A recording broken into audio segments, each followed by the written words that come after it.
No, I'm Emily. I go here, and this is the first year. And you've been part of the Stellar Girls. Yeah, I've done Stellar Girls since I was in 8th grade, so I just haven't done summer. And the Stellar Girls is our after-school STEM program. And STEM Girls, the camp is actually an outgrowth of that after-school STEM program. So we decided, like, hey, there's nothing going on in the summer for these girls. What can we do? Oh, So okay. Well, let me go back here and look because it facilitators and is. assistants this year. Okay, We have so- a wonderful new so facility for those of you who Do participated in Conure the past. Dash training. Search for It's that. stunningly beautiful, which I think is a great experience for the girls, also the facilitators, also the volunteers who come in their fancy outfits and are sweating like over all of I it. can't believe that we're having trouble with this. It was so Yeah, we easy can when tell we they're did this on dead. Thursday. And this year, every room they had We totally did. Oh. They all have windows. Okay. So we had doing it at Cook Magnet, which was amazing. It's also an amazing Yeah. wonderful staff. Hosted the program for 2 years for us, and then we were just like, well, I think we maybe outgrown this space. So, okay. So that's all I had. Oh, because I see it as it's like going. Okay, I'm trying to think what else we can do here to troubleshoot. So you'll see, All right, so. Horizon. All right, so I'm going to email. They gave me another little link here, so I'm going to email this link to you. Smaller than Abbott, I would say. And- Lundbeck is also another partner for me. And we're partnered in this camp with Regional Office of Education in downstate Illinois. Okay, so let's see if outside of East St. Louis. It's at this will Redwood. work. It's a small community. They are Okay, I'm running sending you their the own link camp. that I they don't know if gave she me mentioned right she's trying to now. get on the phone, so that they can participate in this training without having all of the expense of travel. So Redwood's a Oh, really man. rural community, and it's amazing that their community has banded together to make sure that they have the camp again this year. So I don't know. That's all I Yeah, we're have. just we believe it or not, we did this on Thursday. We did not have any problems. This happens every time. Like every time. Yes. It took us 10 minutes. Oh, you have to go. Voluntary. Does anybody have any other questions? Especially Okay, somebody did you who's get the done link? this for the first time? Any concerns? Sorry. Yeah. There's No. nothing in it. Yes, you for don't have to worry crying about out loud. lunch. We Okay, provide hang on. snacks as well. I'm wondering in the if I'm morning running and in. Well, but afternoon. we But yeah, did the this, whole so 5 it days, shouldn't be doing this right now. You'll be covered. I normally try and bring like Okay, coffee so and donuts in the morning. copy. Today's Monday. Okay, I'm going to try this one more Just 'cause time with it's my gonna be a email little bit of an earlier day as it being the first day. Yeah. because they've given me a different link here. But yeah. Should be, it's the schedule is pretty detailed, so that should, when in doubt, Okay, I would so go back to see- the schedule. And see then if that any of will the work. staff meetings will cover any minor changes, to the daily schedule. Yeah. And everybody has the roster, and that's also something that might change until the beginning of camp, just because if we have kids drop out or adding kids on. We separated all by grade level. So group 1 is 3 and 4, group Oh, for 2 and crying 3 out is loud. 5 and 6, and then 4 and 5 is 7 and 8. So we have a lot of older girls this year. Okay. Normally it's a lot of 3rd graders. Yeah. So yeah, it'll be a different dynamic for sure. Okay. Yeah, it'll be a different. I just sent it to myself here, and Group 4 It is 7 did- to 8. Yeah. okay, so this should work because I just followed So, the and link, also because we and did it by grade hopefully when you level, come like, up, you'll Group see. 1, I believe, only Oh, has like yay! 21 campers, Victory. but then group 5 has like 31 Okay. campers. So that's why you I'm can like see me adding more waving. facilitators depending on how big the group is.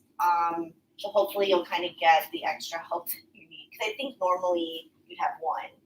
Oh, yay. assistant, All right. so I Great. put 2. All right, so And we've we done our actually introductions. still We're just about have ready to openings start for 2 training. assistants. And So you guys have if there is friends any that might other be problem, then interested, just give us a call on this line, okay? let me know. All right, sure, bye. All right, I'm so sorry. This is what happens when you're doing trainings in 2 different places. Okay, so we're gonna get started here. And there is obviously the time that we're spending at camp, we can't possibly do that in 4 hours, right? We can't possibly do that. So we're going to go over a little of what's going on. And we are, because we're starting a little bit later than we expected to, I'm going to hopefully kind of slim it down just a tiny bit, but we won't miss anything. And everybody there at Redbud, welcome. I'm Kathy Conyer, and you should have all of the materials in front of you, and I'm sure that Diane has given you a schedule. So today's schedule, this is kind of how we're gonna run this. Did we run schedules? Did you copy schedules? Yeah. Okay, so They're, you should yeah, have. they all have drafts of the water. Right.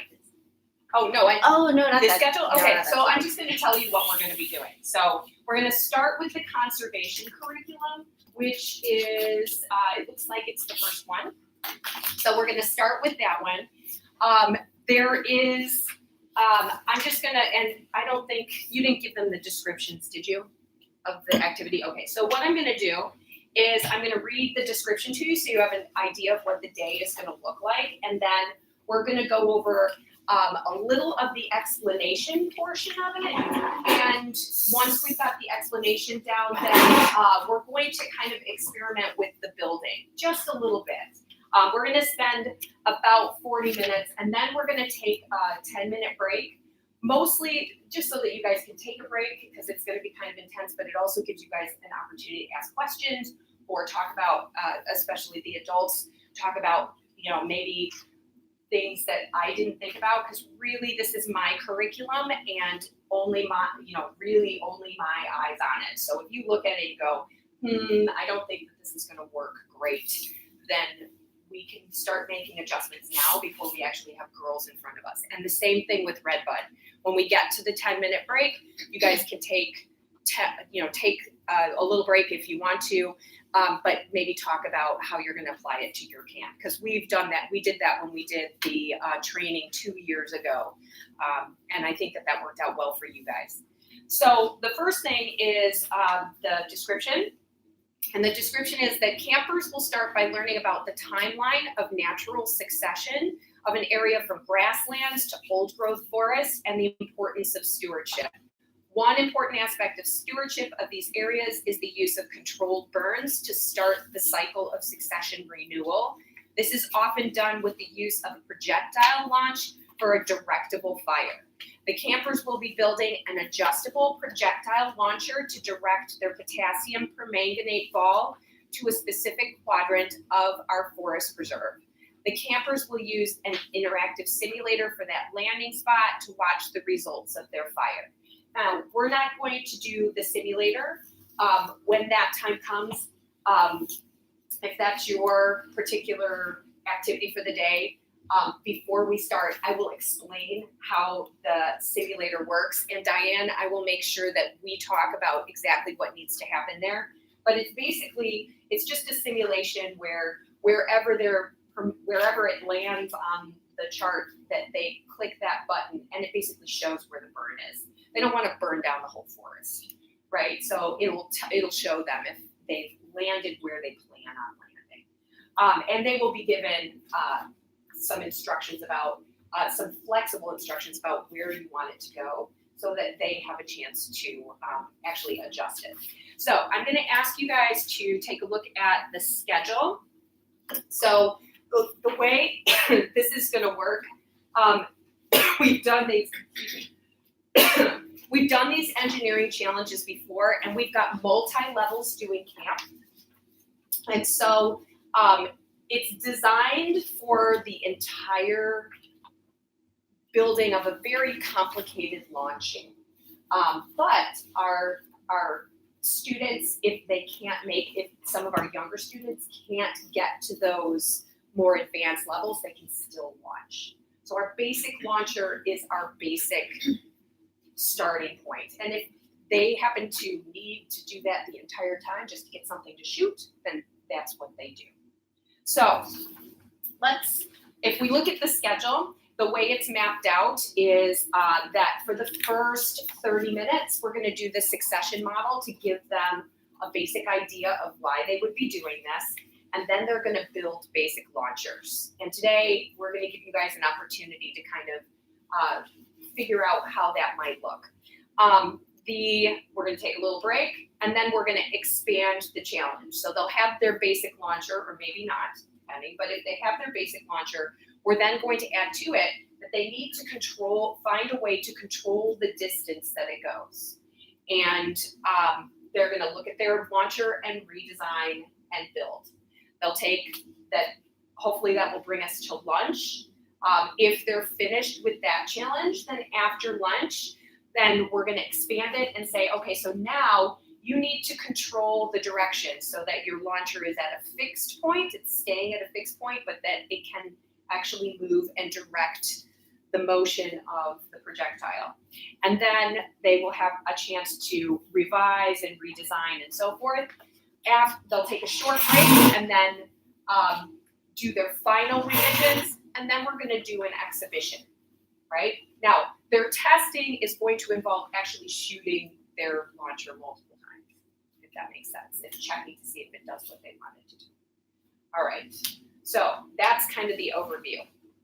Now, this is what I'm going to ask for you guys to do here. The first part of this is really the content piece. It's the contextual piece.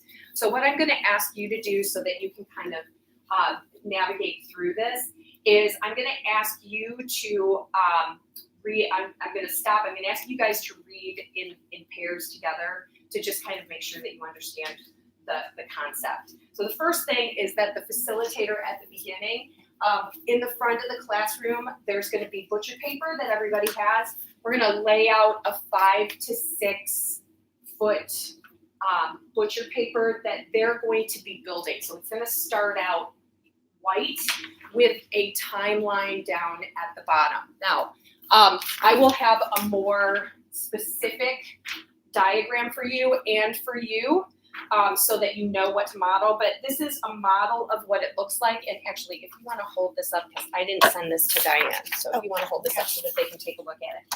So if you look at the bottom, you can see that there's a timeline here. There are actually years that go along with this that are part of what's on here. And then there are certain plants that show up here and particular animals that show up. So we are not going to do this today, but there will be the specific plants that are talked about in the explanation that are available for the girls to cut out, and then they're going to put it on the appropriate part of the timeline, if that makes sense. So I'm going to ask you to take a look at the explanation. Okay, you can pull that up. Take a look at the first explanation, and if you would read with your partner or with people that you're working with, number 2, number 3, and number 4. So just go ahead and read it. Take like 2 minutes and go ahead and read it out loud so that you guys can kind of process it with each other. I know that's very academic, but it will help us out. So go ahead and read with your partner. So 2, 3, and 4.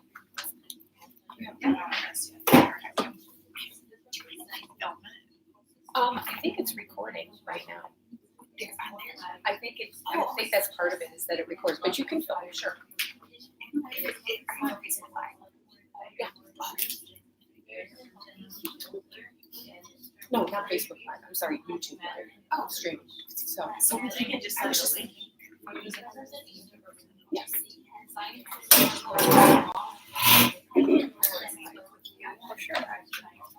Emily's over there by herself. Oh, maybe Em.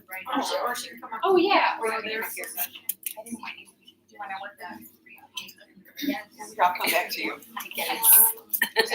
I'm her teacher. Okay.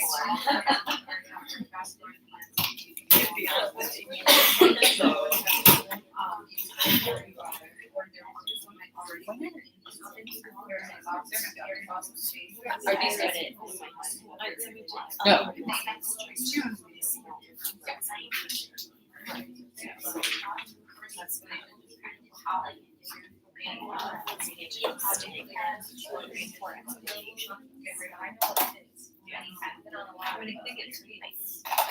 Okay, and we're gonna note this over here.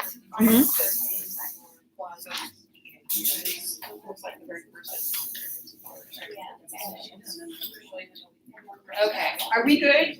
Is everybody good? Okay, so basically, and this is going to be repetitive, right? So I'm just going to kind of explain how this first part would go. The explanation here is a script. If you want to read off the script, you can certainly do that. But basically what they're going to be doing is once you've gone through this and you say, okay, so the first thing are the weeds and small grasses. There will be weeds and small grasses for them, like a little template for them to cut out. You could have them put their name on it because we're going to save the butcher paper and put it out for on Family Day. So it might be nice if their names are on their pieces of grass, particularly for the younger girls because they really like to do that. So basically, we're going to have this piece of butcher paper, and the first part of this is going to be the 1 to 2 years. Right, this section. And basically what they're going to do is they're going to take their glue stick, they're going to take their little pieces of grass, they will have cut that out, and they're just going to put it on here. So what we have is essentially this little picture right here in that section. Does that make sense to everybody? Right, so we're just going to build this little section. So once they have that, then we're going to move on to number 6. And if you look at number 6 just simply takes it the next step, right? Oh, I'm sorry. I put those over there for you to pick up. It's okay. So down here at the bottom is basically the next step. This is taking them to the prairie grasses and the shrubs and the pine seedlings, which would be the next plants to colonize.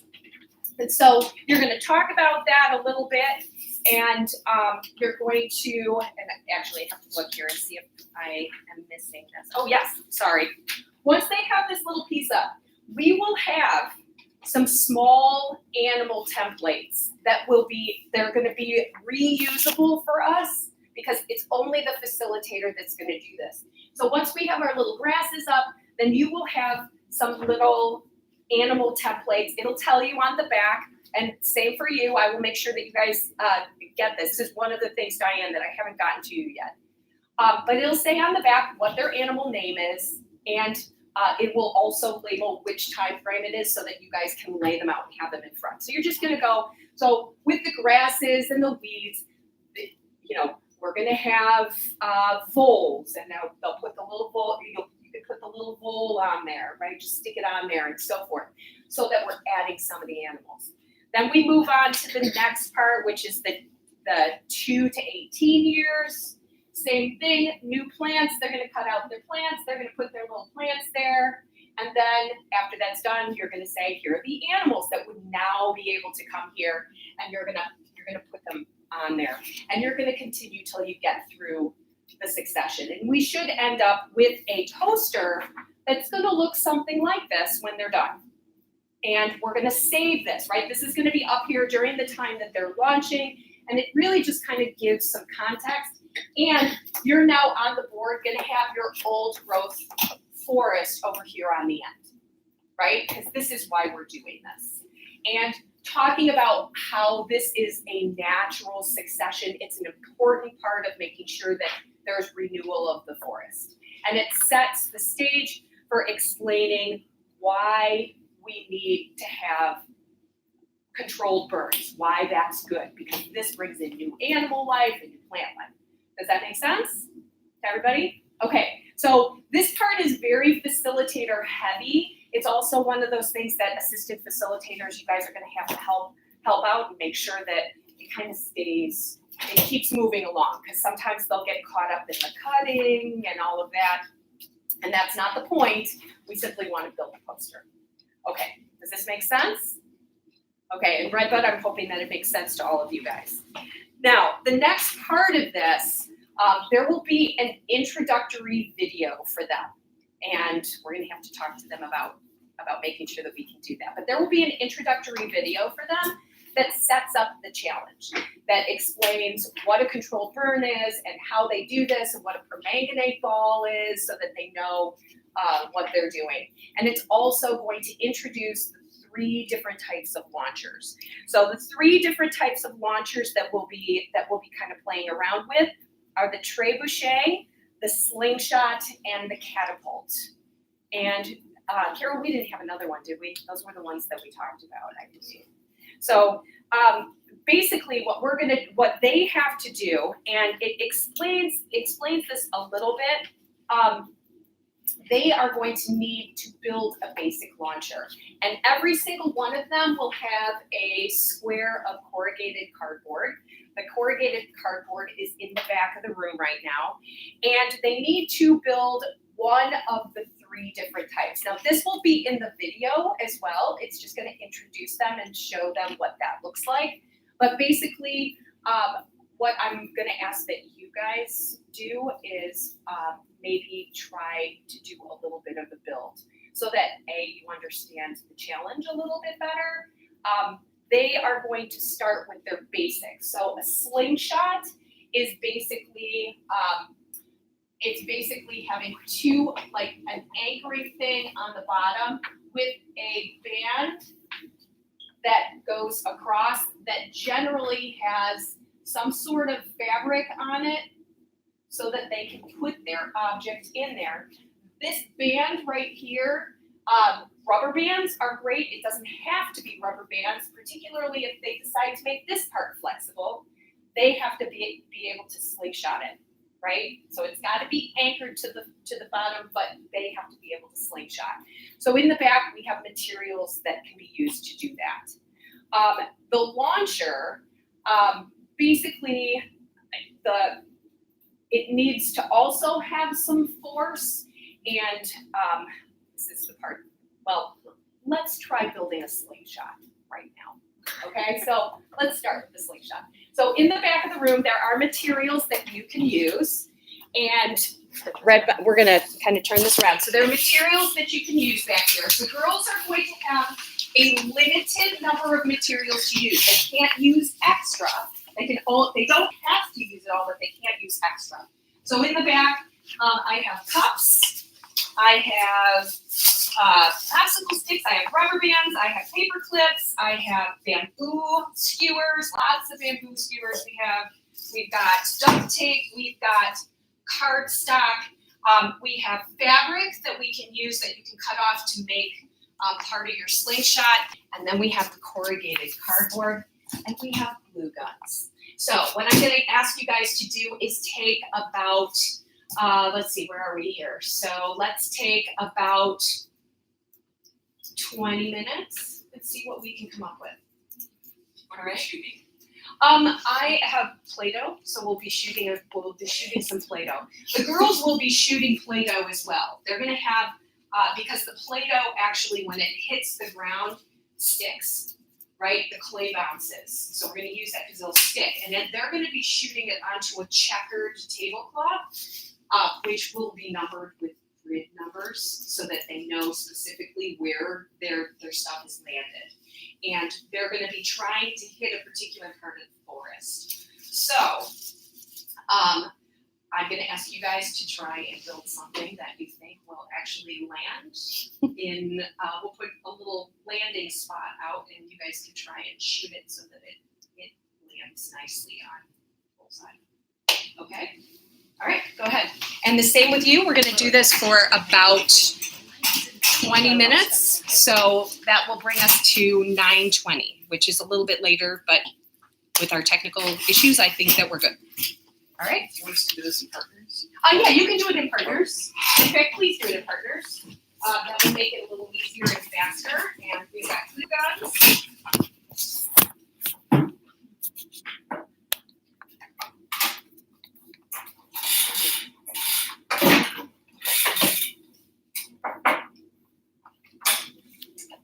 Okay. And Monique, I am going to ask you to call Diane and just make sure that we're okay and on the same page. Okay. Yes. Oh, wait.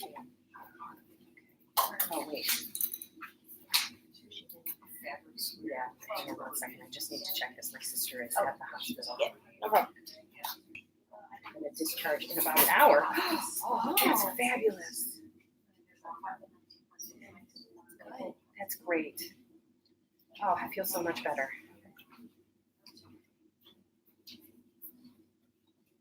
They were thinking they were going to keep him over another day. So glad. Thanks. Can we get scissors? Yeah, they're in the back over by the window. Does it have to stand on its own? It does need to stand on its own, but for our purposes today, it doesn't need to. Okay. So it can be like Bart's and Stan. Yeah. Okay. So. You're talking about it, right?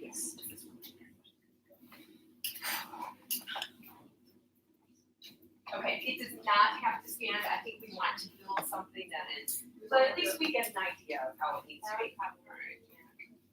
And I do have a couple of blue ones that are, How big is the ball? so it's gonna be about the size of Kathy just wanted me to call you to see So yeah, I think like, look at it like that.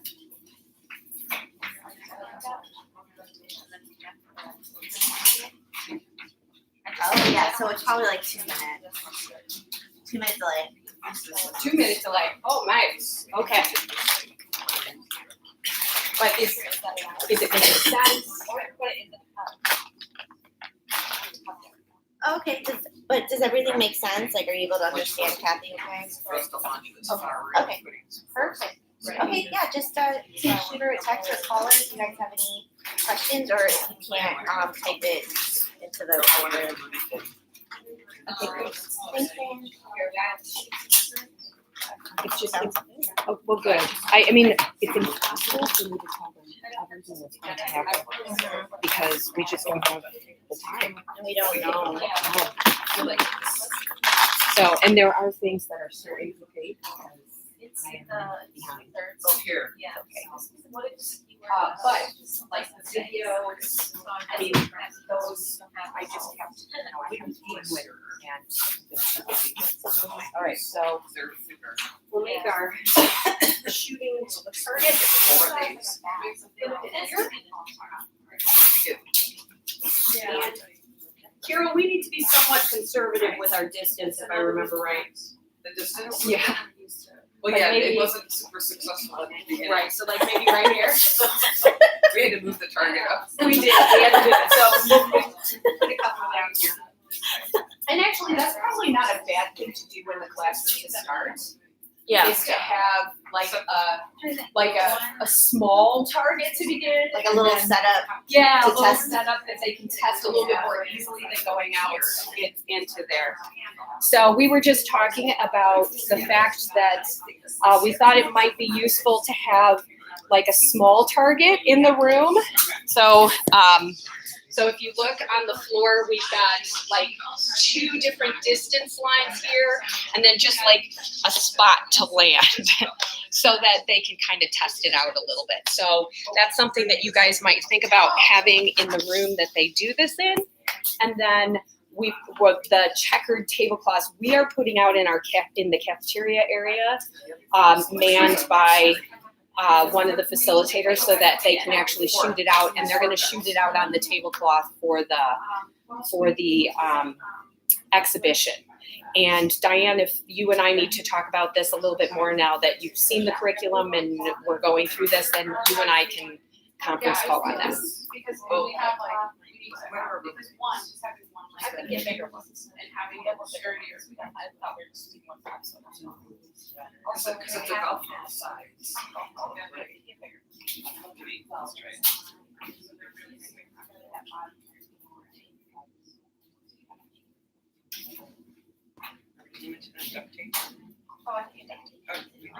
I just want to use their little limit. Trying to figure out So the best way, sturdiest one, you know?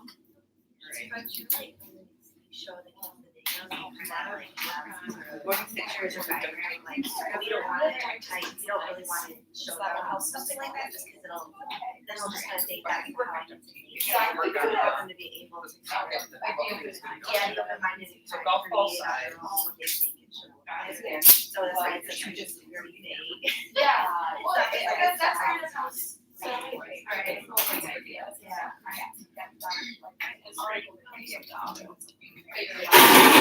Yeah, it's like we use the engineering design model where it's like, you draw it out and then create with it.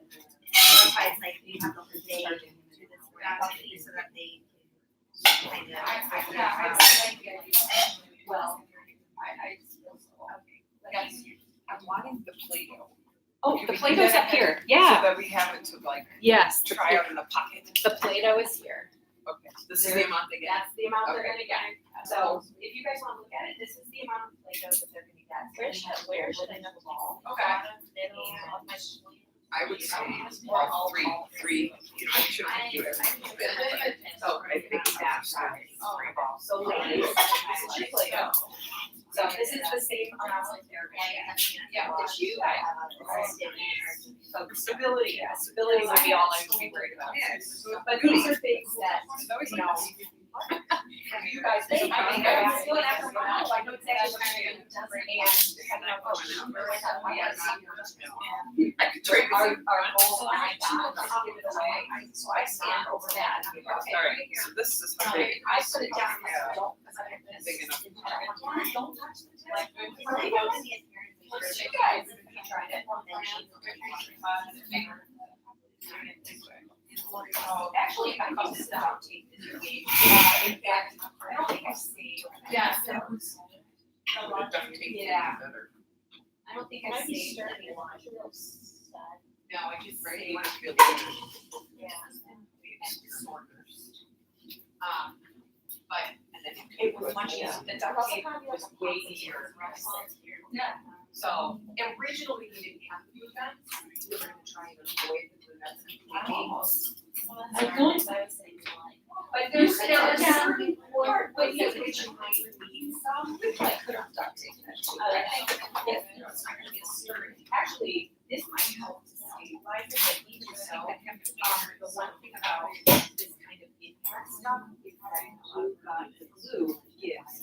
So having it there in place and then reinforcing it with either string or, yeah. Sure. Right.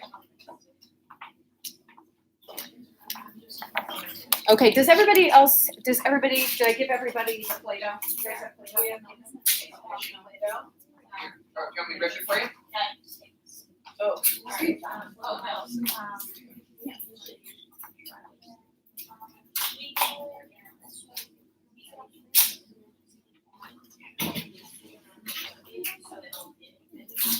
I don't know why they do that, but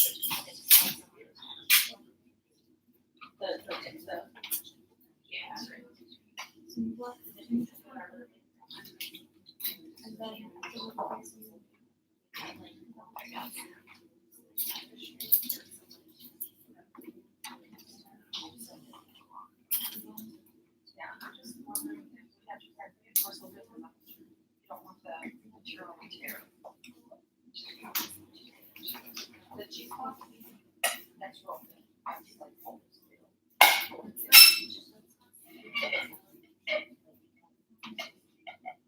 scissors are good.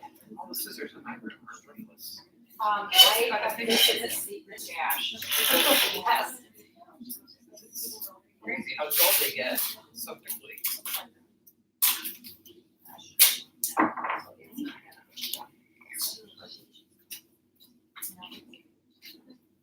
Okay. I'm not seeing. Right, we're good there. It looks like everybody at Red Bank is doing okay. Because basically all you want is to that. Well, they have enough material to manage everything, but this is one of those things that we can adjust. I mean, is there anything that you can think of that might be helpful to have that we don't have? Well, we don't have one that's listed.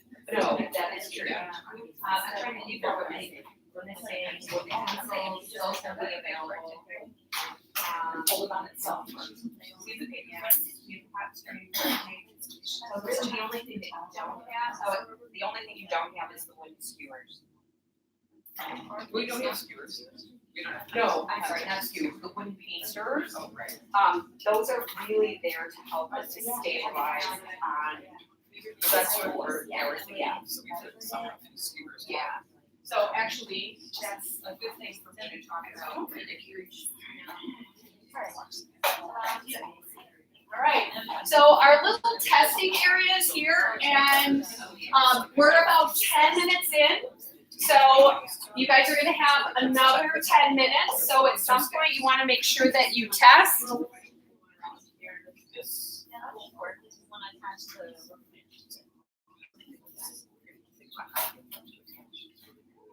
I need to try. I got you. It's Measured it, like, I'm like, not worried about the dermatologist, less than my confidence, like, Okay, so actually, let's compare that. Well, it's like, So I was trying to design this to the right and side. so I want to take a curve to so it stays down. So I'm picturing putting rubber And bands, then it's right now, like, you know, like. Oh, so creative, you guys. So once you guys are done, you might take a look at the other people's designs in here. Trying to see if you want to copy this. Yeah. I'm not gonna let it. Yeah. It's very good. Okay, so hopefully I'm not interrupting you guys too badly here, but I'm taking a look at our schedule. Just one or two less stable. Well, a lot of my ass is actually like, But I don't know, I have to just really put these.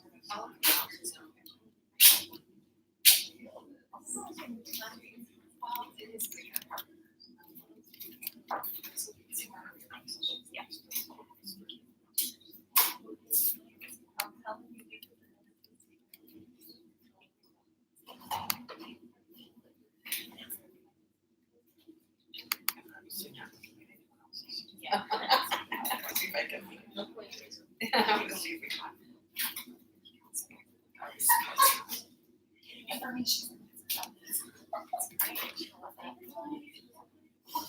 So just so that you guys know, part of the reason why I chose the slingshot method is that this particular method is the easiest to actually make function.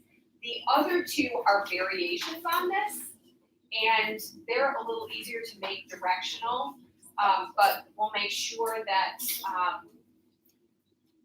in the video and so forth that you guys have some good design pictures that you can use to help them kind of think about it. Are they gonna be able to turn this? Well, that's part of the challenge. The second part of the challenge is to make it directional without like just moving the whole thing. So. And actually, when we get done, I may use yours as an example, just to say here's, because there are a few things that are gonna be part of the challenge that works. Yeah. Well, even if it doesn't work, it's okay. It's nice, not bad. Okay. I'm gonna wait for it to dry, though, I'm trying to get it done. I'm gonna go get. All right. Uh, What are we doing? Joanna, Close? Someone close? Thinking that. Okay, so I didn't change the.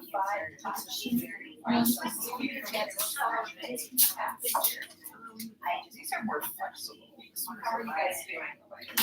Okay. But I'm thinking this will be more powerful, less flexible. Maybe, and maybe so have something that's somewhat testable so you can get a sense of what it's gonna be like. Yeah. Just, Yeah. I'll get rid of this.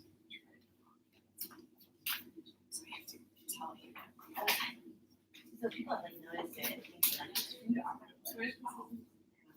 Oh, and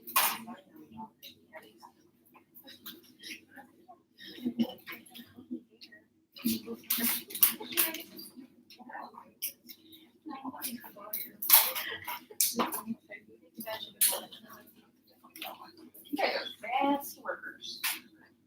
All those years in Stellar Grove. yeah, we did this year. We did, actually, so you already had it in your head, yeah. You just have to kind of think of it. She watched a lot. Yeah, I don't think I actually made one, but I was definitely observing. Yeah, so. Makes me great. Okay, so we have 5 minutes, guys, before, so make sure that you get an opportunity to try and shoot it. And keep in mind, this has been 20 minutes, right? So 20 minutes, we're on 15 minutes now, and so you can see how some of these, particularly the younger girls, are going to continue working on this, right? They may not get to like something that will shift the direction and all of that. Are we like 5 minutes. Are we like 5 minutes behind schedule? Or? I think I've been trying to narrow it down a little bit. No, that's not the schedule I'm looking at.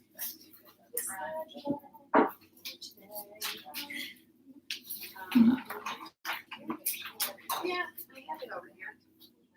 A little like. Oh, there it is. Oh, no, that's your papers.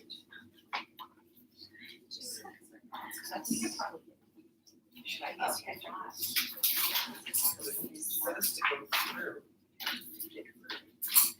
For what to do. So like, you know how I did this? Oh, is that it? Yeah, there it is. Okay, so these don't need now.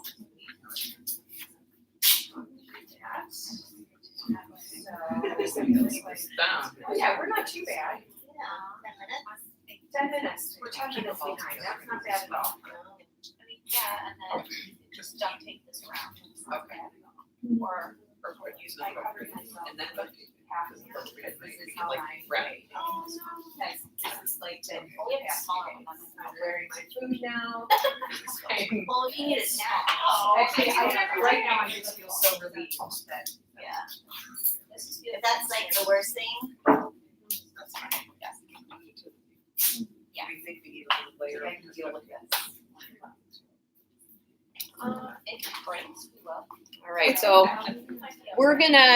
we have about 4 minutes and we're gonna kind of test ours out over here and then take our 10-minute break and ask questions. So if you guys have questions, I have my cell phone and you feel free to call.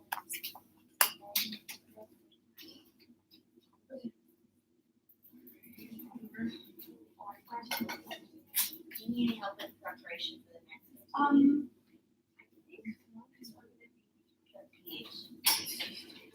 Yeah, pH first, and I think. So for right now, let's just move. Oh, wait, do you want to put the rubber band in first? And then you can go. I'm not sure if that's.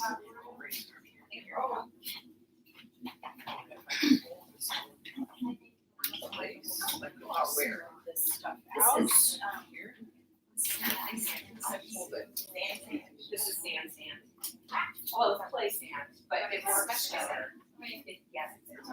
Yeah, I mean, this is what this is. Do we need a napkin? Doesn't lower it down. Yeah. You can get this at Home Depot. Yep, washed clay sand. Because otherwise it's gonna be messy and gross. Did you see that? They've ordered all the stuff to do. Not every time, but I did order. Like mine. And I went to the locker and kind of pushed it Yeah. so that, because I ordered t-shirts. You know what I mean? This is where the. Yeah, I think holding it. So I didn't want to get that, you to get that call. Two to the stick with the right pressing and sliding it I, over. yeah. Oh, let's try it. Yeah. So what item I am? Like, So I'm on the right hand. I'll have them actually push it down.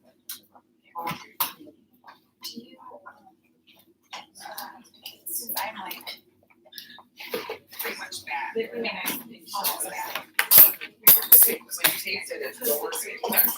I'm not saying it's bad, it's Okay, we're gonna test it out. So how do I take? Ready to test? Hello. So, all right, folks, over there, see how it goes. Certainly not gonna harm anything, right? But these are the kinds of things, these are the same problems that they're gonna run into, right? Yeah, it's like time. Yes, I like that. Like it doesn't stretch that much. To be hold it or not, it's so much. No, I mean, Same thing. Actually, you want to give it to one we thing. found that the smaller ones, Because I mean, normally when I go, they're all. Yeah. Maybe it's not. yeah, and it's not so much extra. you gonna try it? We might help try it again. No, I don't. Try it. There's All right, so we've got people testing, so I'm going to just kind of angle this so that you can see our testing. Okay, so if you can come over, you can start at either one of the lines. If you can just show them your design, just bring it over and show them your design so you guys can see the kind of things that they might do. So this is their design. All right.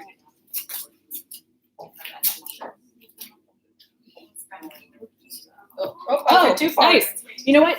It might be good. They're going to have to be down on the floor because theirs is going to be attached to something. Right. So it's going to need to like touch the floor. Yeah. So here, I'm going to show you the testing here. So there we go. I didn't pull back far enough.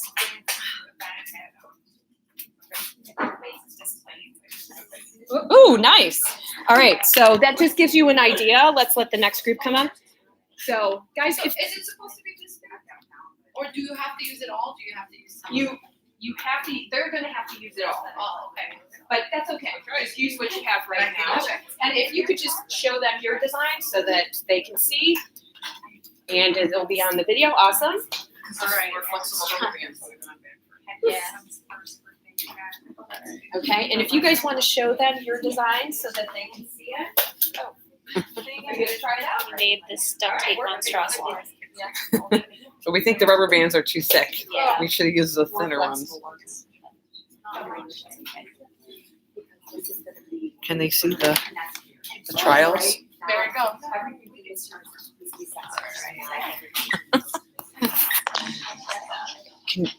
Didn't really land on bullseye, but. When you look It at the went. computer, can they see the? Oh, did you want me to do it again? Yeah. Okay. Can they see from the? I can't tell. Yeah. Okay. Yeah. So. Oh, neat. So you're having the whole thing bend. Okay. Yes. No, I don't. People do. Let me tell you, no, we went through a whole bunch of this year with Katie. Filling out taxes. Yes. It's not stretchy enough, is it? It looks a little bit. It's definitely just not stretchy. Okay. So. Maybe we can cut off one more rubber band. Okay, so I don't know if I would balance. We could do one here. One here.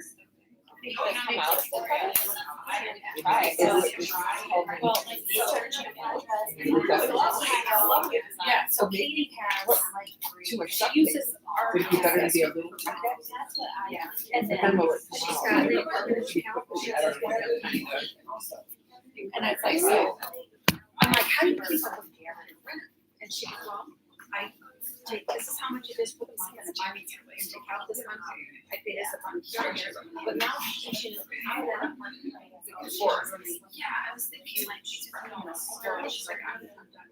This is like, they've been friends for 4 years. Or they're just not that. She says, I started. Where he's going to learn that.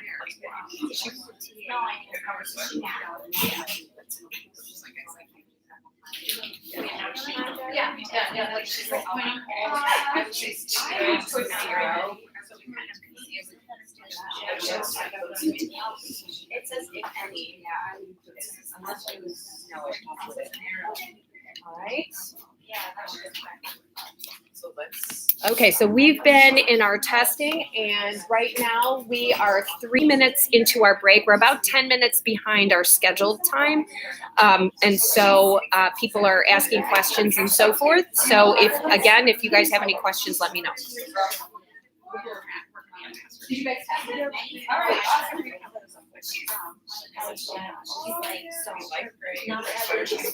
Yeah, I teach all right, so ladies, I'm gonna stop you here for a second because obviously, like, you can do this forever. That's one of the things about the engineering challenge. It goes one of two ways. either they're so involved, they've got such a great idea in their head that they're just like in it and they're just working, or they're frustrated and they don't know what to do and they're like on the verge of quitting. So our goal as facilitators, and as much as you can direct your volunteers in the classroom to do, is to really just say, to keep them from giving up, if that's the case. And now you guys have some ideas about what kinds of things they can do and what seems to be helpful, that you can then say, oh, why don't you try this, and give them a little boost. And this is the one place where our and Redbud, you don't have this problem as much, but our volunteers, particularly our Abbott volunteers, they want them to get the right thing. And we have to try to head off and again, we're gonna try and make sure our volunteers know this, but we wanna head them off from having them give them the perfect design, because that's really not the point. So it's also okay if girls in your group, even if others are kind of moving ahead on the challenges, it is perfectly okay for some of those girls to stick with what their design. They do not need to go further.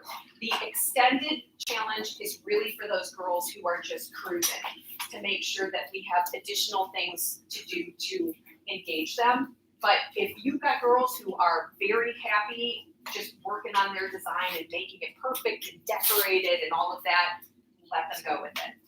Okay? All right, so we are actually 6 minutes into our break time. So if you need to use the bathroom, it's right across the hall. If you want water or something to eat, we have 4 more minutes. If there's anything else that you think we should be thinking about, please let me know, and we'll make some changes. So.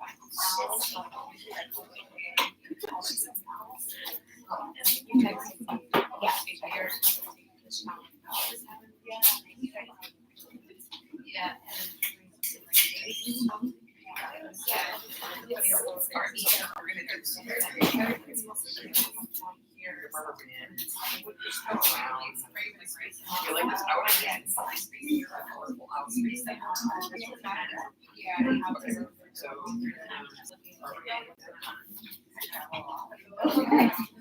So we're good with this. So Diane, I have set up, just so that you know, I have set up the, here, I'm going to show you here. I have our materials for the PH set up. So I only put out a few materials, and then I'm going to walk you over here. I've poured out a little bit of the cabbage water for everybody, and I've got the medicine cups. I also have, because I'm in my classroom, and I happen to have the dropper bottles of the NaOH. I have the phenolphthalein for them to use, and I made 2 vinegar solutions. One is 5 milliliters of vinegar in 1 liter of water, and one is 7.5 milliliters of vinegar in 1 liter of solution, just so that we have 2 different solutions for them to titrate. And we're just going to kind of go through those 2, because I think those 2 not everybody may have experience with. And let me know if you need additional information. It's the vinegar solutions are 5 milliliters of vinegar in 1 liter of water, or 7.5 milliliters of vinegar in 1 liter of solution. So let me know if you need me to explain any further.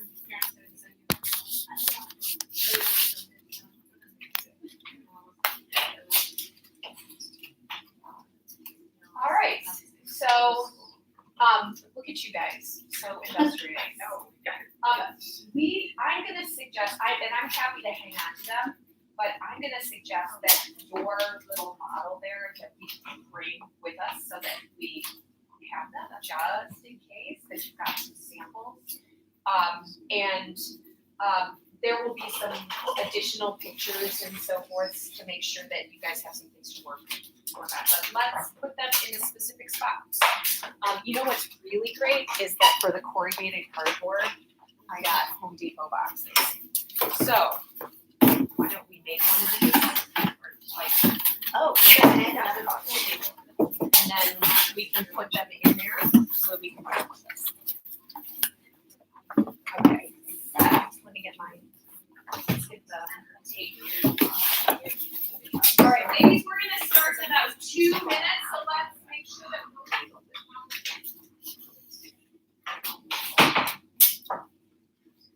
No. It ain't that. all right. Yeah. That would, yeah. Girls closet. You have, what is it, 5 years? I have everything. I am the go-to materials person in this building. If you need it, I probably have it.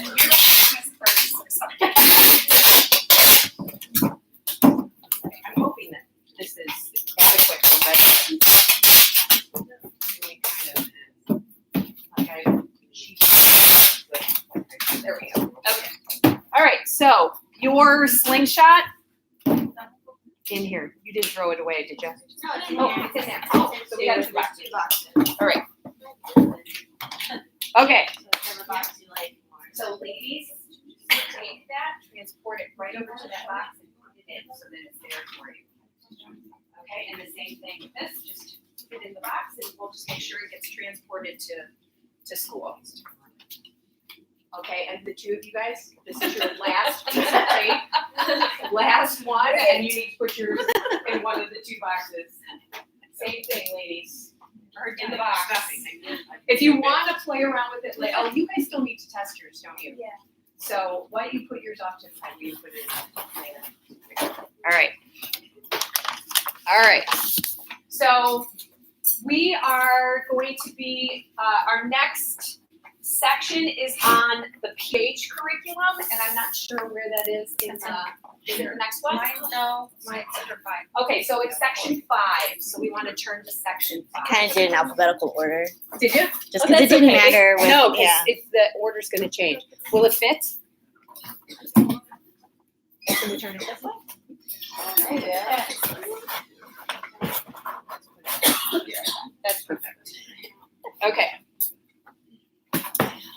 Now, I let you guys just kind of go and build. There are going to be some building rules for the launchers. There will be cardboard of a specific size. They can't go beyond the cardboard of the specific size. Again, there are limits on the materials, so that will be clearly on there. And that's for a couple of reasons. Otherwise, they're very wasteful. They like go through a zillion things. So they can pick up all of their materials at one time if you want to do it. That's probably the simplest way to do it. And then when they're done with those materials, if they don't use them, then they can put them back. But it might be good just to go, here are the materials you have, put them on the desk, call it a day. And when they run out, they run out. That's part of the challenge.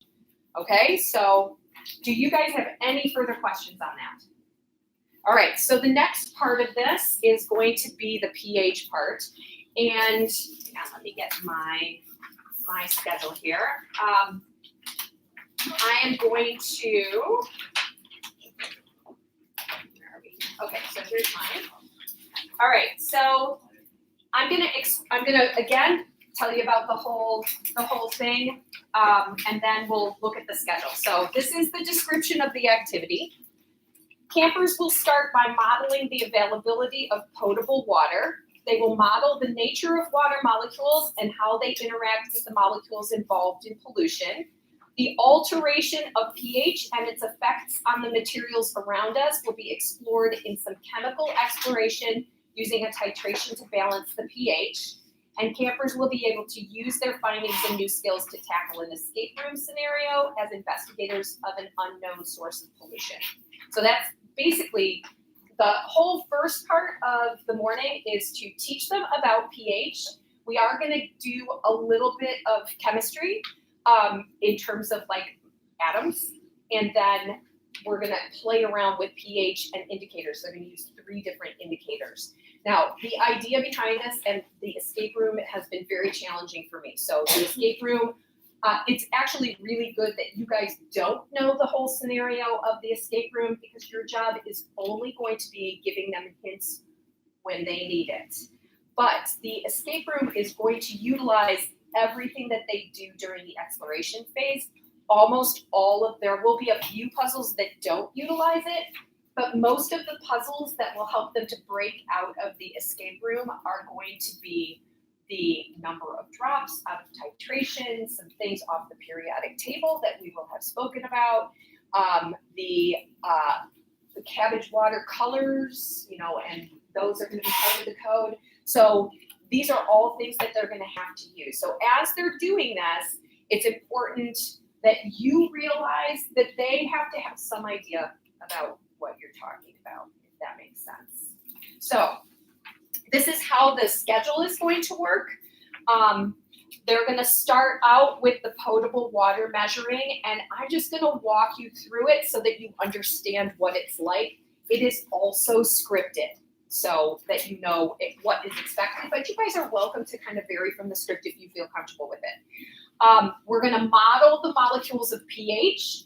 That's going to take us probably about 30 minutes, but it might not take a full 30 minutes. It's going to depend on the girls.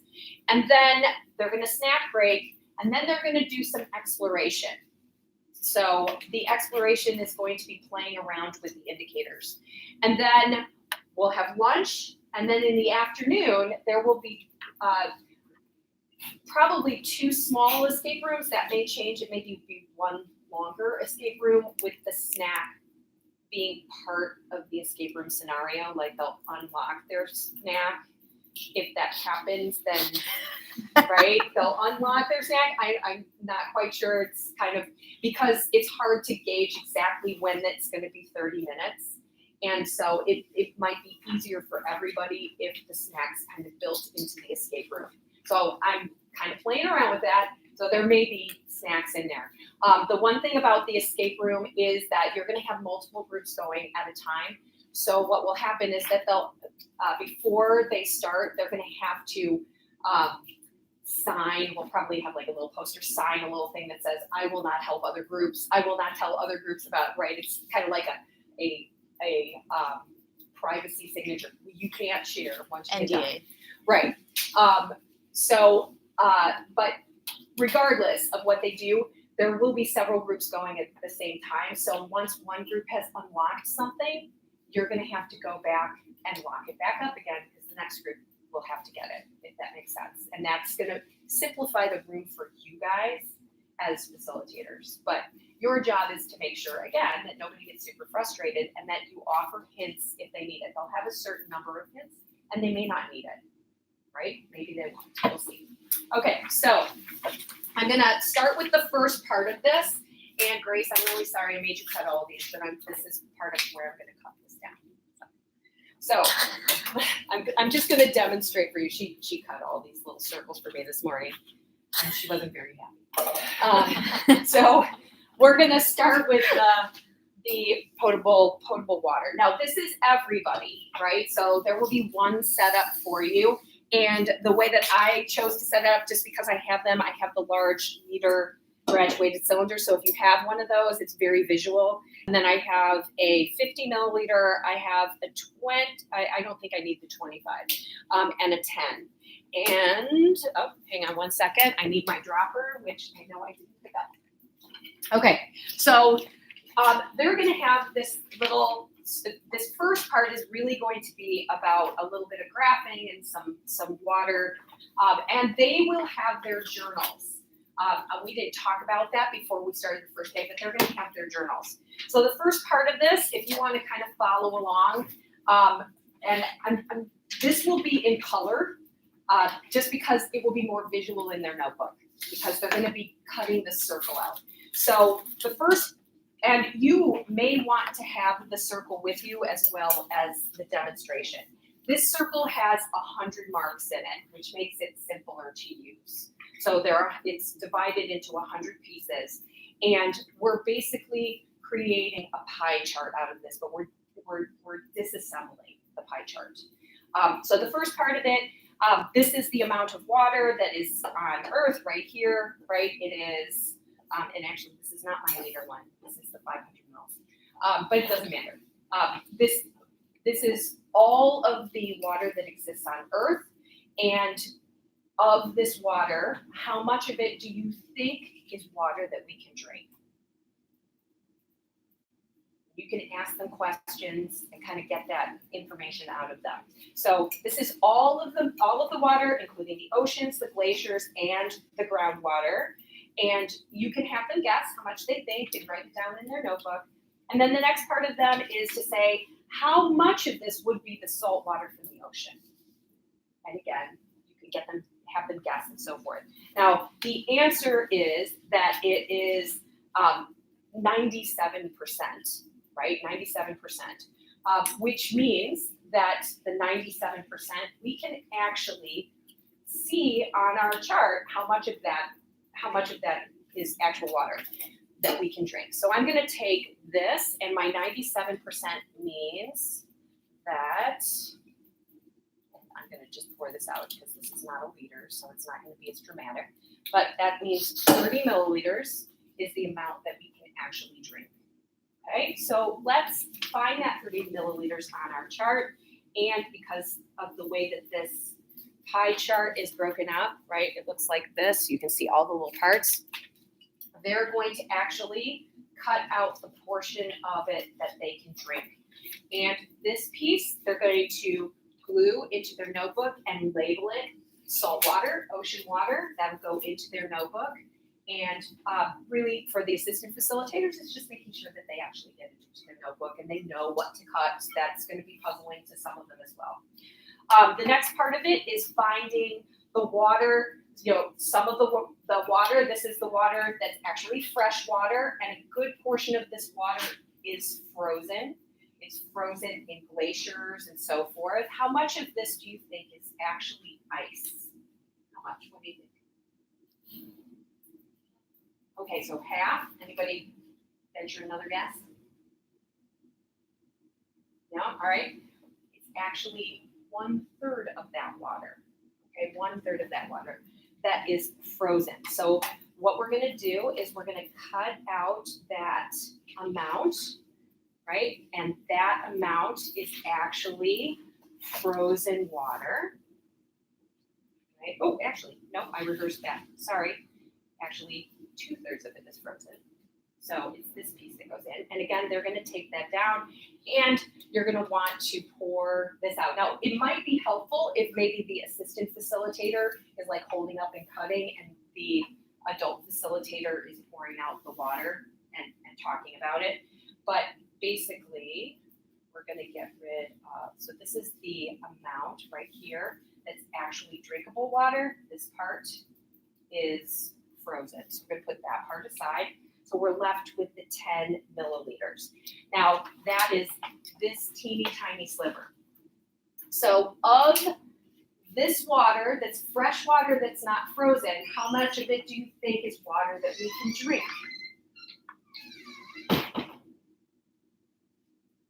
Okay, you can venture a guess.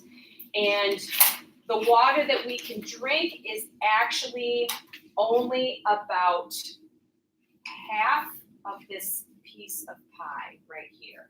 So this half, the fat half, is the part that is non-drinkable, non-potable. And so they would put that down. That leaves us with this little tiny amount. And how much of that is the water that you guys can actually drink? And if you want to hold your hand out, this is the amount of water that is available for drinking in the world, right?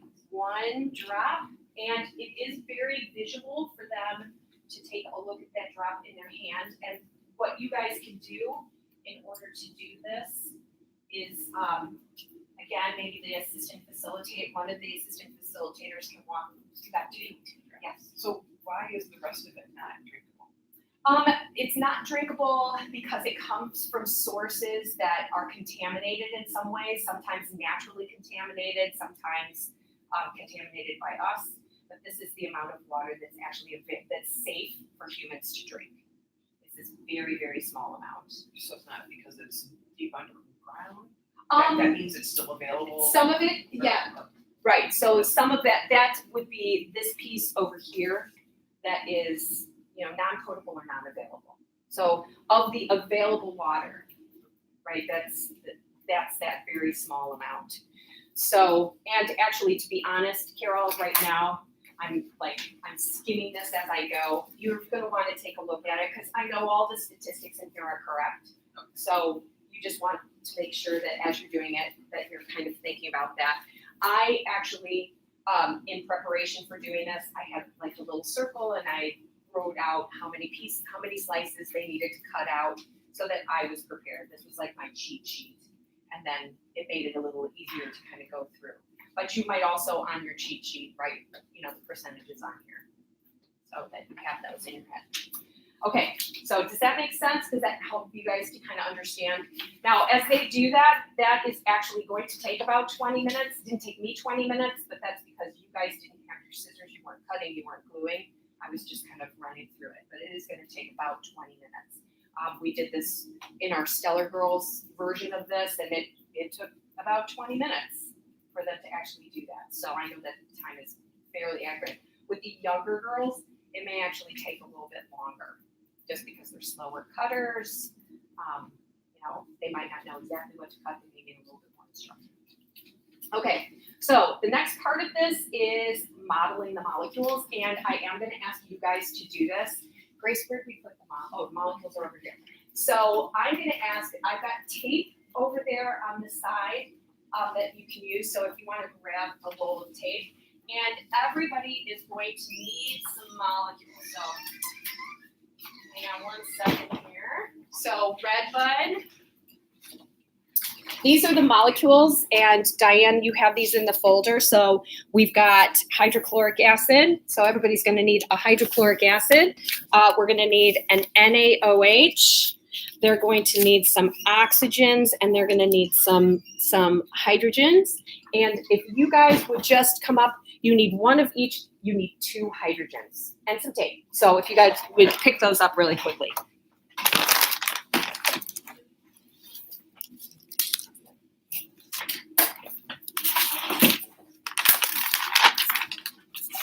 I did a marginal job at this, so I apologize. Hopefully you guys can do a better job than I just did.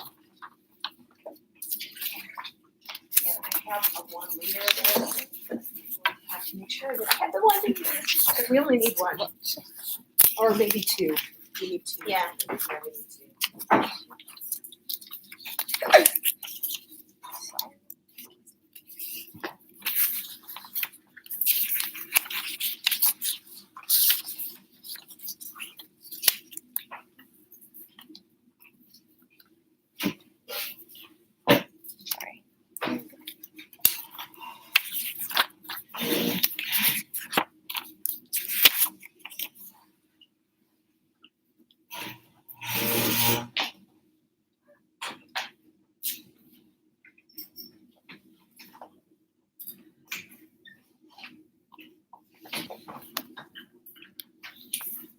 All right, so this particular part of it is going to vary depending on which group you have and how much, like the 7th and 8th graders should have some background in this. The younger girls may not have background in this. So there are several things that we are going to be doing because it's part of the puzzle. First of all, this is the they're going to have a periodic, they will have copies of the periodic table available for them to tape into their notebook and to look at. And we will have, as part of the escape room scenario, there is going to be a bunch of periodic table squares for each element around the room. It's part of the puzzle. So they'll have their copy, but we'll put the hydrogen up front to make sure that you have it to kind of talk about. So we're going to talk about the fact that we're talking about water and that keeping water pure and clean is really important. And one of the ways in which pollutants change the water is by adding extra ions. And we're going to talk about the fact that everything that is going on has to do with the elements that the water is exposed to. So we're basically looking at the atom as the basic part of water, and that we have the periodic table that has information about each atom. So we're going to look at hydrogen, and you might ask them to look at their periodic table and find hydrogen and where it is, and that there are 3 things that they need to know about on the periodic table. The first one is the symbol, and if you look on here, there are some questions that you guys can ask. Again, feel free to go with whatever atoms you want to talk about. I just put some on there to kind of like move about the periodic table a little bit. So the first one is like talking about the fact that this is the symbol. It's basically a nickname for the atom, and it's right here in the center. And to have them kind of navigate their periodic table and go, okay, so look at your periodic table. What's the symbol for tin? And have them look and generate some information and just do 1 or 2 so that they get used to finding that. The second part is about the size of the atom, and that down here at the bottom, there are 2 numbers on here. The one down at the bottom is the atomic mass, and that atomic mass tells us about how much it actually weighs, but we don't call it weight, we call it mass. And again, saying, look at your periodic table. What's the mass for carbon? And then they can look and make sure that they know what that is. You might actually even think about labeling it on the periodic table, because they can use all of their papers when they're in the escape room, and they might not remember, and it might be helpful for them. Or you could label it wherever this guy is so that they can look up at the hydrogen and know what the mass is if they forget. And then the periodic table tells them about the protons and the electrons, and the proton number is up here, and because it's always equal to the electrons, it's the same number for electrons, and again, have them find that. Now, once they kind of have navigated the periodic table a little bit, then we're going to talk about water. Now, you have water. And so we're going to make sure that they're going to have atoms to pick up just like you guys did, so that they're going to have those in front of them. And the part, particularly for, as I was going through this originally, I was going to have the electrons on the outside. So that's actually a question I have for you. I kind of feel like that might be going just a tad bit too far. So this portion down here at the bottom that it needs to like fill in the electrons, I think that we're going to forego that just because I think it's going to be too much. So you might want to cross that out. And Redbud, same thing. We're on the front page. Right down here, it talks about like bonding, and we're going to take that out.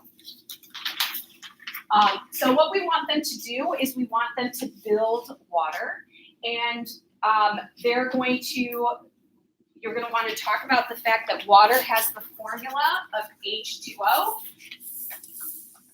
And what does that mean? Well, we need 2 hydrogen pieces. So if you could find your 2 hydrogen pieces, and it has 1 oxygen, right? Because they're not having a number after it means that there's only 1 of those. So if you can find your oxygen, and what we're going to do is we're going to put a water molecule together, and water has a very specific shape.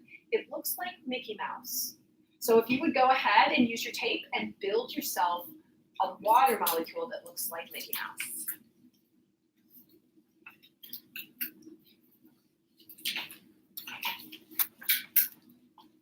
Okay, I'm hoping that this is making sense to you. So Diane, if it's not, feel free to call. You can take, oh yeah. I went to the bathroom.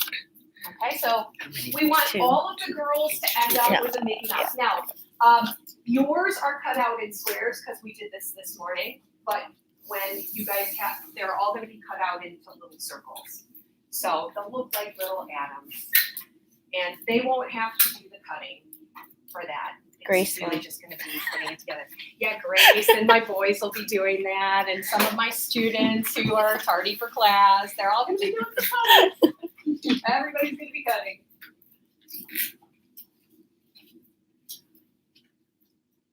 All right. Now, again, in this room, we're also going to be building a poster. Okay, so and it says that on the directions at the very beginning, but we're gonna have a poster up here, and it is going to have a pH scale already on it down at the bottom. So those of you guys who are familiar with the pH scale, it will already be down here at the bottom as a fixture. Okay, but what we're going to ask the girls to do is to take their water molecules and tape them up on the paper so that they're spread out. Okay, so I'm going to ask you guys to do it. So just take yours, take a little piece of tape, take your little Mickey Mouse and put it up on the board.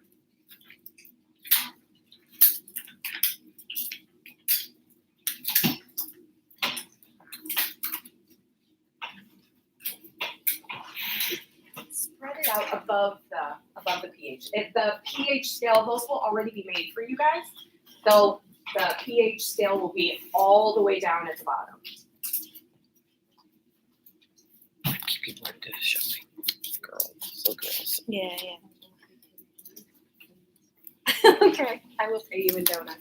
So I don't know if you can see, but we're spreading this out because what we want to do is to have it like so that they can kind of see each of the molecules are like kind of arranging themselves. We're not going to talk about how they arrange themselves, but just that they're on the board like that. Now the one little here, look at that. There we go. Okay, now water makes up most of our body, right? It's about 73% of our body, a little bit more, a little bit less, depending on the individual.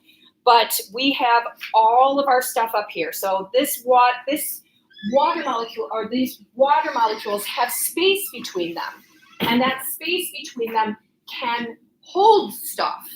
It can hold different kinds of chemicals. It can hold pollutants. It can hold anything that finds its way into the water. And those things will disappear. So what do we call it when we put, for instance, sugar in water and it disappears? What do we call that?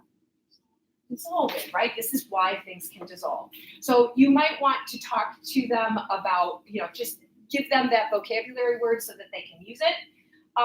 But what we are going to be concerned with is not, there are many different kinds of pollutants, but we're going to look at the ones that change a quality of water called pH.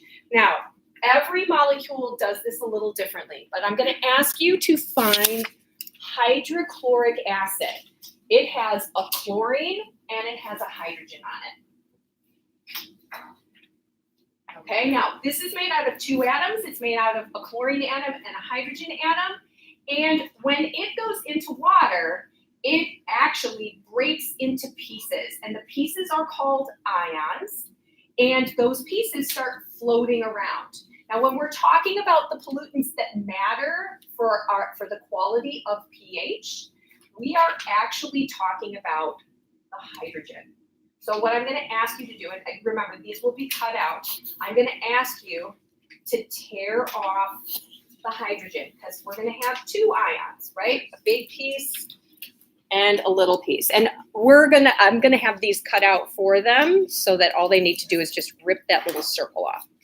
So we've got two ions here, a chlorine and a hydrogen, but the chlorine ion it's going to be there, but it doesn't matter for pH. The pollutant that we're worried about is this little tiny hydrogen.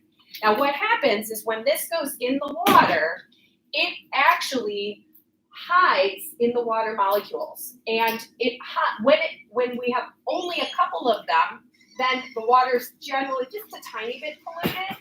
If we have a lot of them, then it changes the pH. Now the way it changes the pH is on our scale over here. If we add hydrogens, we actually call these acids, and the acid is on this end of our pH scale. Our pH scale tells us how much pollution is in here. This is going to be no pollutants, and we call this neutral, right? So this is neutral right here. The more pollution we get, the more acidic it gets. So this is lots of pollutants, which are our H's. So take a little piece of tape And what I'm gonna ask you guys to do is to add your pollutants on the scale over here. So take your little piece of tape and put your hydrogen on the scale.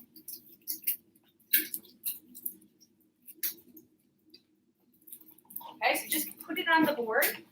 Now, as a facilitator, we want there not to be as many over here and lots of them over here.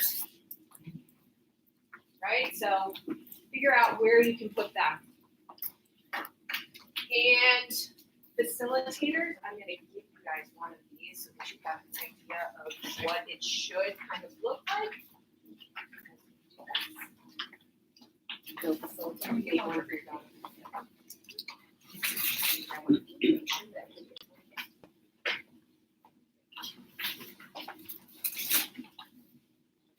Okay, so we basically are creating kind of a living pH.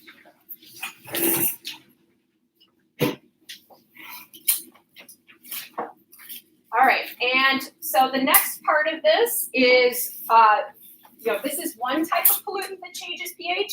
We have a second type of pollutant that changes pH.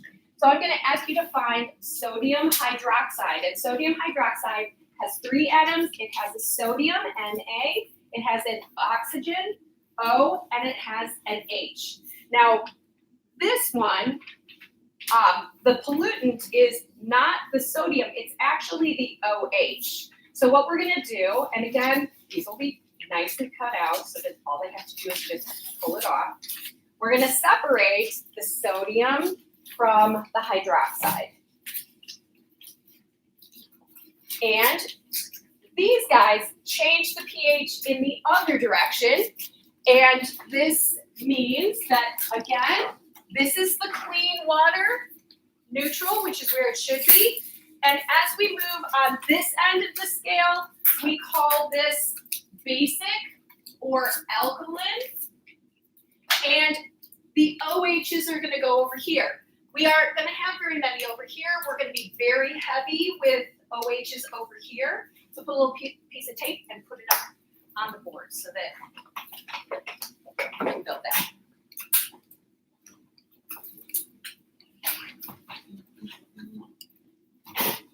Okay, are we good? Yeah, I'm just looking at your battery life, so. Oh, it's fine.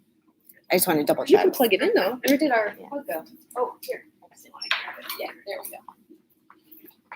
I haven't heard anything. So. Yeah, we're not hearing anything from you, so I'm assuming that everything is good.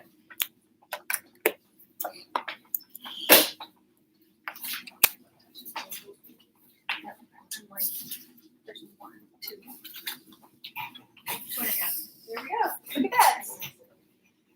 Okay. Now, again, this, those of you guys who are facilitating, if you take a look at this and you're like, oh, they're good. I just got texted. Yay! So glad, so glad. If you want to, particularly with the older girls, if you want to add more, go right ahead. If it feels like it's getting too tedious, let us know. I'm going to try and put the older girls in this particular session earlier so that they can troubleshoot rather than the younger girls. Might make it a little easier on you guys. Okay, so this is the basis for what we're going to be doing right here. And let me just double check and make sure that I'm not missing something. Nope, I'm not. So what we want them to know is that too many ions over here is bad. Too many ions over here is bad. Good is no ions for our water supply. So as long as they get that, then we're good. The pH scale here, and it will be complete when you guys do this, we want the numbers that they're gonna get over there to have a little bit of meaning to them. It is very abstract, but we want them to know that if they did their little pH paper in there and they get a 9, that means that they have a lot of, they're over here with a lot of ions. That's really all we want them to know. So you'll have to gauge your time a little bit and figure out what you think you might do to kind of skim it down if you need to. All right, now the experiments, you have, there are 2 things in here. This is a station exploration. So what's going to happen is we're going to have a bunch of different explorations. We are going to go through 2 of them just so that everybody kind of knows what's going on. 2 of them are a little bit more self-explanatory, but there are several things they're going to do. So the very first thing they're going to do, they're going to do an experiment where they're testing what acid does to everyday stuff. Everybody's going to set this up at the same time. They're going to have urine cups, and they will have with caps on them that they can label with their name.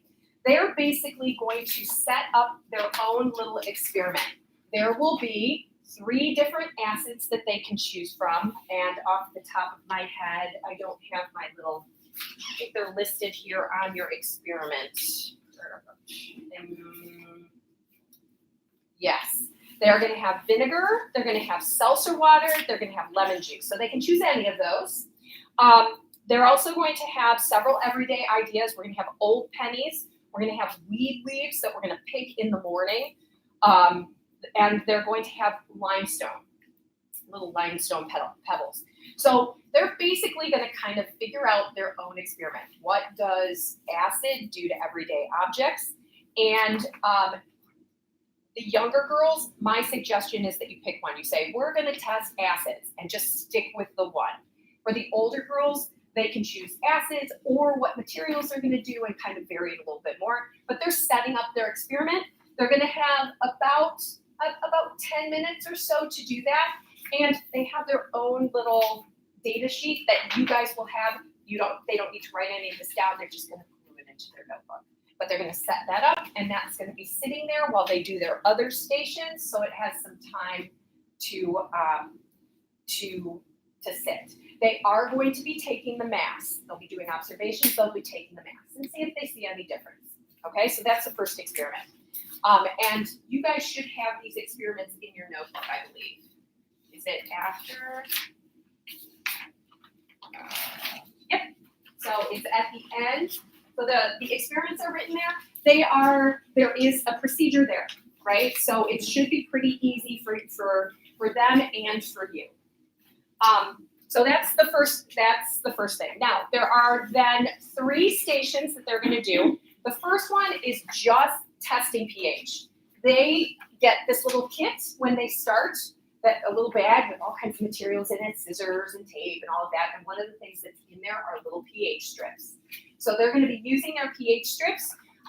You can see that there's room on the data chart. The data chart is made for them. Tells what solution, what color, what pH level. We're going to have all of the solutions lined up for them, and they're just going to go around. They're going to test it. They're going to read it. They do not have to get through all of them. Some of them will get through all of them. Some of them will not. Okay, they're going to have 20 minutes to do this. Some of them will get through it, and then they're going to fill this out down at the bottom. They're going to fill out a little chart because the pHs of these, again, are part of the puzzle of the escape room, right? So having that there, if they don't get to all of them, then they don't get to all of them. Hopefully somebody in their little escape room group will have gotten to something they didn't get to. The station 2 is the rainbow order. So we have 3 different indicators. There is a little tiny explanation for each station. So when they get to the station, hopefully you'll have at least 3 people there. You can put a volunteer on this reading the explanation because it's not very difficult. It's just like, here's what you're going to do, and then they have the procedure to follow. This one is on cabbage water. Cabbage water is a lovely indicator. It is completely non-toxic. They can spill it all over themselves and it doesn't really matter. We are going to ask them to wear their goggles for all of these because they're all chemistry, even though it's not going to harm them. But they're going to basically be testing this with everyday objects or everyday materials. So I'm going to ask that you guys do this. They're going to have to put it in rainbow order. Okay, that's what they're going to be doing. And there is a scale for the cabbage, but we're not worried about exactly what the pH is, but there is a place for them to record the pH. So if they want to test it, they can, but we're more interested in what color it turns. So in the back, we're going to try this out. I'm gonna ask you guys to work in pairs. I have cabbage water back there, and there are a bunch of medicine cups. I can't remember how many I put out. 1, 2, 3, 4. There are 5 different solutions.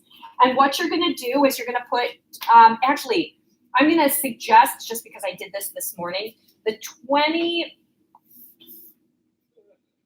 yeah, we're gonna change this so that we get more dramatic color change because it wasn't as dramatic as I wanted it to be.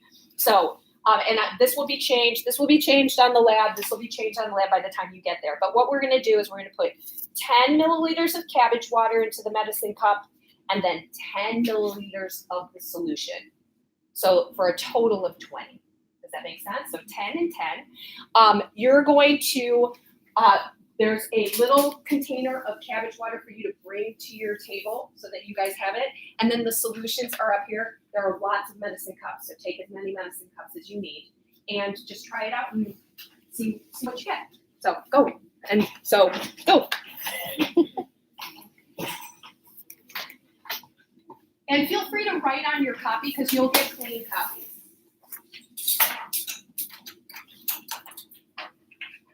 So about 10 medicine cups if you want to like transporting stuff and measuring.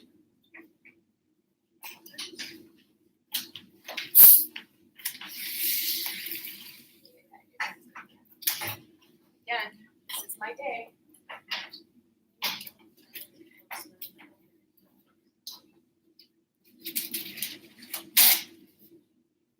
Oh, nice.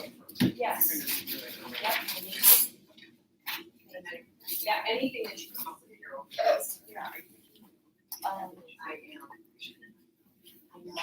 used it and it just has not as good. And it's just, you don't have to boil it, you just have to blend it. And I can do that in the morning so it's fresh. Because the colors are so much prettier and it is actual. Oh, yeah. Yeah. I didn't know if you had one in your hand yet. Sure. You can go into a classroom. Go into a classroom. Go through here. They're not all open. You should go through. If you can't get through the others door, then let me know. I can unlock it. Make sure test that door, because otherwise you'll get locked. You won't get locked. You can always go out. Or bring your phone. Yeah. Thank you.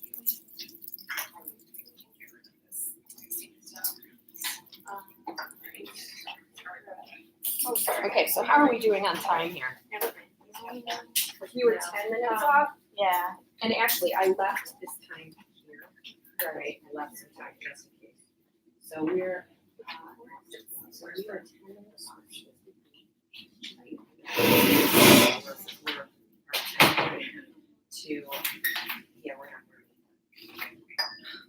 We're not. Well, maybe we're gonna be a little bit. So Diane, we're a little behind. So but the titration I want them to do. I don't know that we need to actually build the conveyor so much. I might just show some of the models and but let's see how this goes first. Well, in this I don't think this will take. I've got too much time here. I've got 30 minutes. So I think we'll be around. I'll grab I'm hoping I'm getting enough information. I'm not quite sure, but I'm concerned about this One because is definitely like there are steps to it Yeah. as opposed to the engineering. the engineering one's not so much. Yeah. So I think it's fine. I hope so. And I do have the examples over there of the material. How are you ladies doing? Is this all making sense? Okay. Okay. Well, we're not using droppers. You're going to actually use 10. So we're going to change the procedure a little bit. 10 of this, and 10 of that.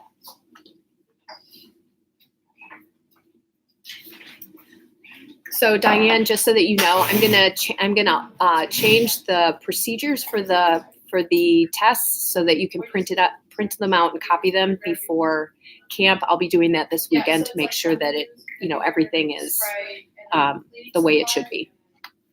Carbonated water. So we have it covered. All right, so that's Do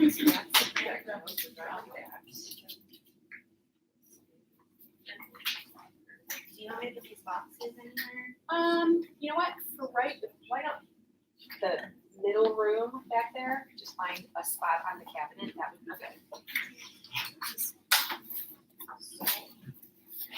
What we're gonna do the other side. Yes. The other side.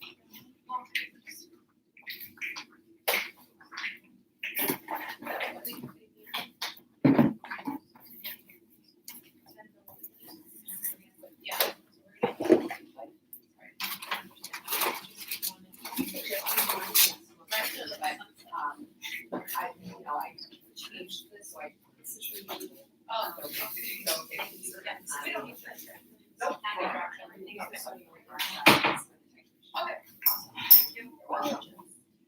Look at that! See, isn't it pretty? They were so dull with powder. I mean, they were like gray.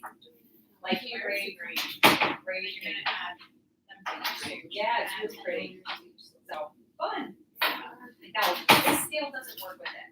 So we'll have a different scale, but I don't really want to use just the second for that. They can test it though, yeah. It's which 40, yeah, it's where I'm at, let's like lay it out. That is an option for them, but it really depends on the time, right? How long it takes, because you're gonna have a lot of girls going. Well, split into groups, so it might be a good extension. We were just talking about that when they get done, they actually test the pH and then. These should be the, these predict the colors. Yeah, they could just totally do that. The younger girls, I think, are gonna, yeah, That'd be a little tougher, yeah, but for sure. definitely for your group. I'm not sure how long it will take them to kind of go through this. Yeah. But there's a little bit of explanation and then there's also the cleanup, so, but I think it's an appropriate thing for them to do. So one of the things that we were looking at as a possible extension on this the rainbow pH, is that the older girls might be able to test the pH and create their own color scale for the cabbage water, which would be a really appropriate extension for them. The younger girls might just struggle getting everything done and cleaning everything up, but the older girls might not. So that was a suggestion for over here, and it's a really good one.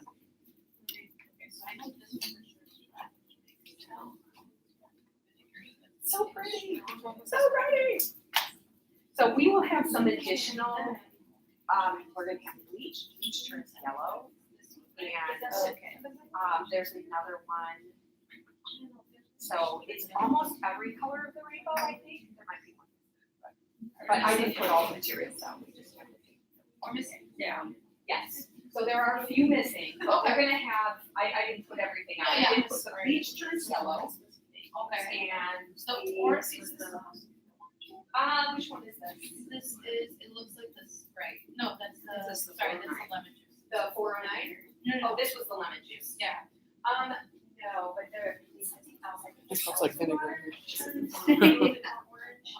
So, This is the vinegar, so it makes. Out of everything that's open. Like, so it's really just making sure that they get them in order. They may not actually get the way she did. Yeah, yeah. Okay. This one, Yeah. they have to make some sort of order. Oh, look, very nice. So they would then issue this in rainbow order, so which there's no G in here, yet that's water, which is put out today. And there's and bleach.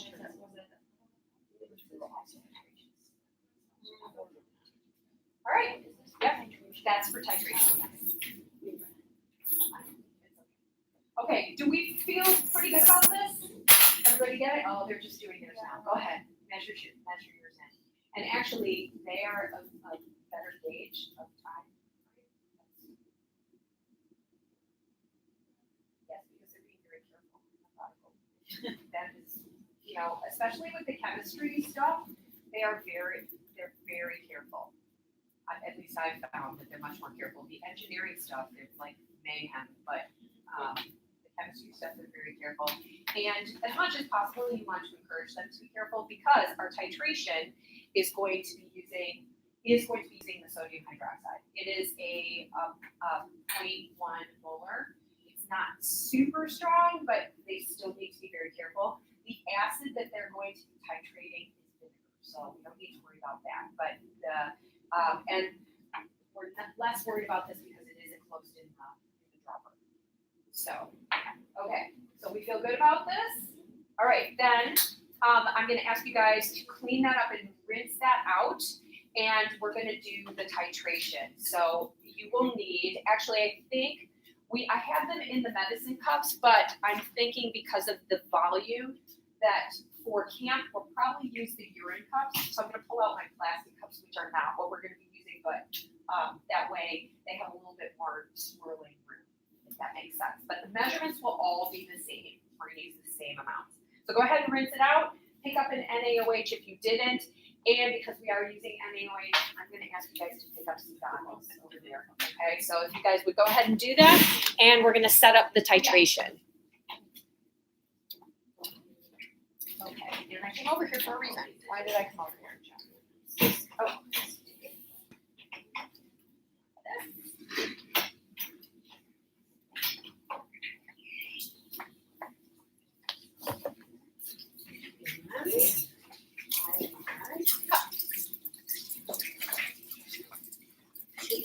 All right, so I have plastic cups over here.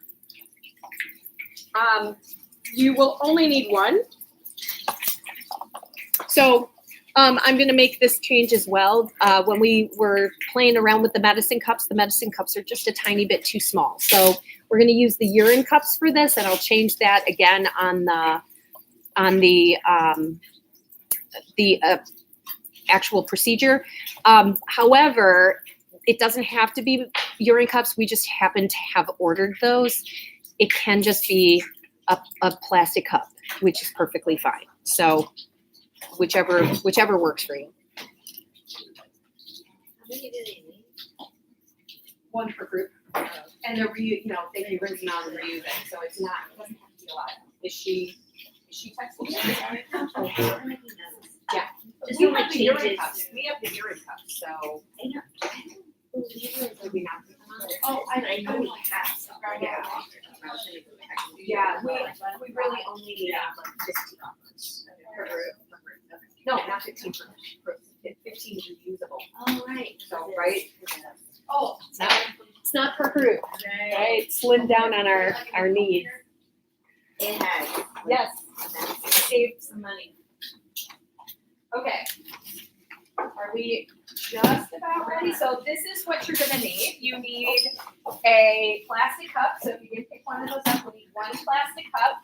We need you need an NaOH. Oh, goggles. Goggles. Make sure they pick up goggles. All my classroom goggles are over there in the corner. And I think that's it. Yeah. Definitely use goggles for all of that. Oh yeah, we're going to. I'm just making you guys wear goggles right now because the plan is that any of this pH testing they're doing, any and all of it, they're wearing their goggles for everything.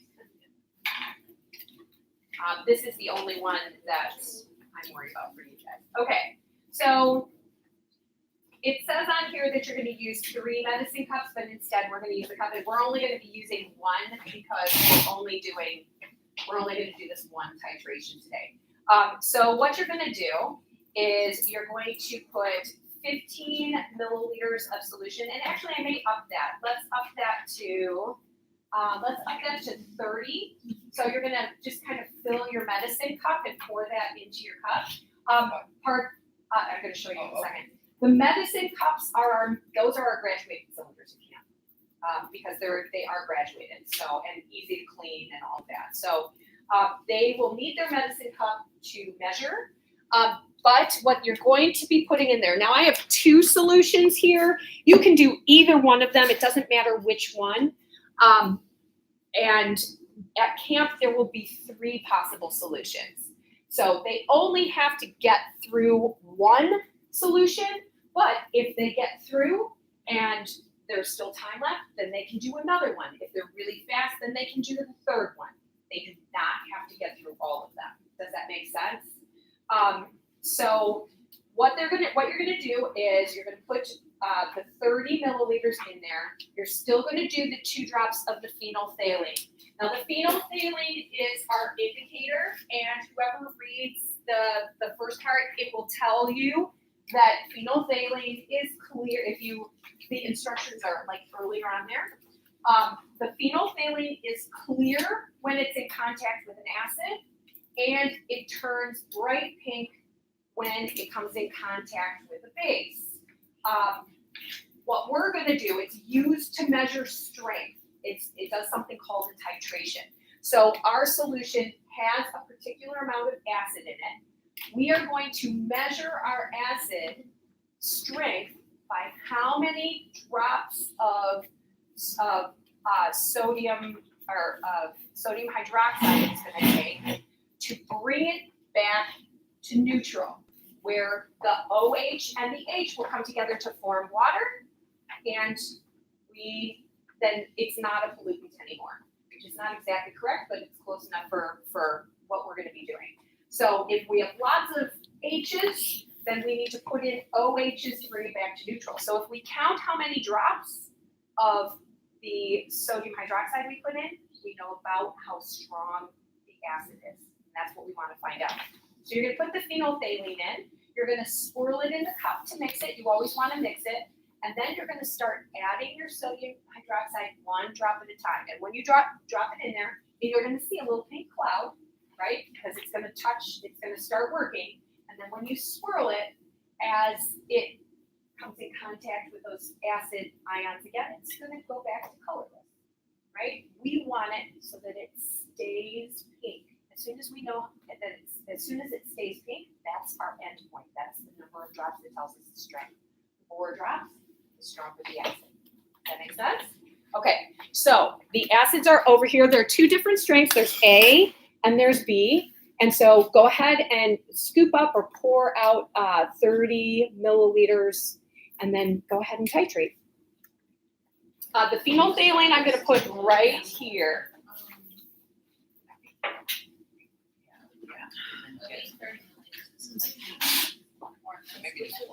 I think you can just pour it in. Oh, I'm sorry. And for today, I don't know that exactness for our amount is crucial. Okay, and I'm putting the I don't want to put it by the coffee. I'm going to put the phenolphthalein right here so that you guys can put the drops in. Are you using them? Just using 3 solutions. Ooh. Testing the effect on This it. is the separate experiment. Oh, you're This doing is the experiment that you started. Oh, right. Why is this here? Because it has to be it has to say you're done with the stations. Okay. So 2 drops. Are we like 30 milliliters? So 30 2 right drops up should at the do top line.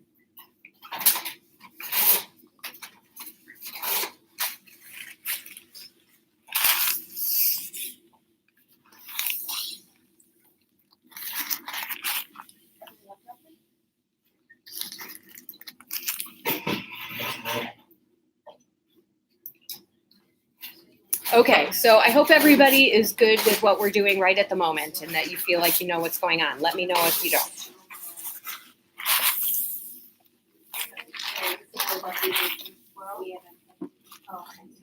So make sure that you've got the 2 drops of phenolphthalein in there, or you're not going to see anything, right? If you don't have, did you put the 2 drops of phenolphthalein? Okay, so.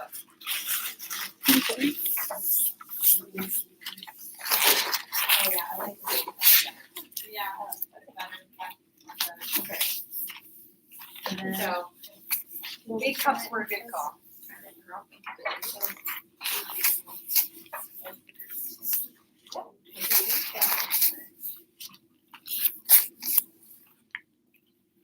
Okay, so I'm watching you guys stir with your droppers, so maybe having some wooden stirrers might be good. Oh. Do I put it in here in the custom? Oh, right now or? Yeah, no, I'm just thinking of having some lines there. So maybe we can have some, like, Oh, yeah. bamboo stirrers available. Bamboo stirrers. Well, and actually, we could just use Like we have some like from. We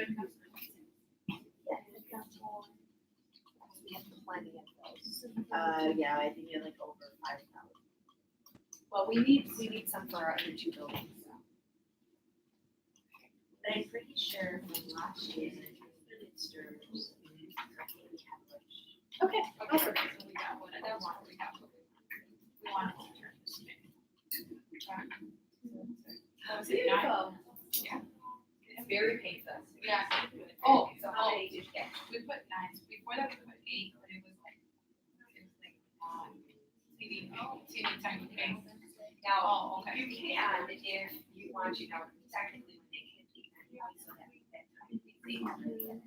Oh. when it turns this really, really dark magenta, a lot of times what you do is you say, okay, that was 9, but we know that it was slightly weaker. So Yeah. then you go with 8. Oh, okay. Got it. But only if you catch that. So Yeah. like that would be an endpoint right there. Oh. 18. Yeah. Which solution was that? Dark. Did you notice that? I just, sorry, so these are a little dark, that's why we were like, Oh, well, Trying to, like, yes, that would make it tough. yeah, so that's why we're like waiting for that thing. Yes, because that, you could not have seen that. No. Not at all. Absolutely not. So which solution did you guys have? A, and you guys had 8. That's about right. So, and we're gonna have 3 different solutions. Those of you guys who have the older girls, if they do make it all the way through the 3 solutions, the questions down at the bottom is like, which one was the strongest, which one was the weakest, and so forth, and they can just make those decisions.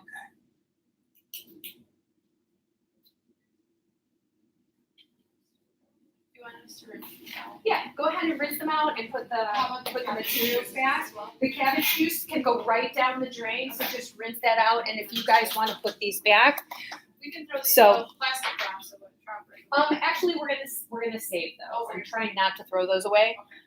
So, but I do clean them, and I'm gonna put a beaker out for you to put them in so that I know to clean them. So you can put the droppers in here.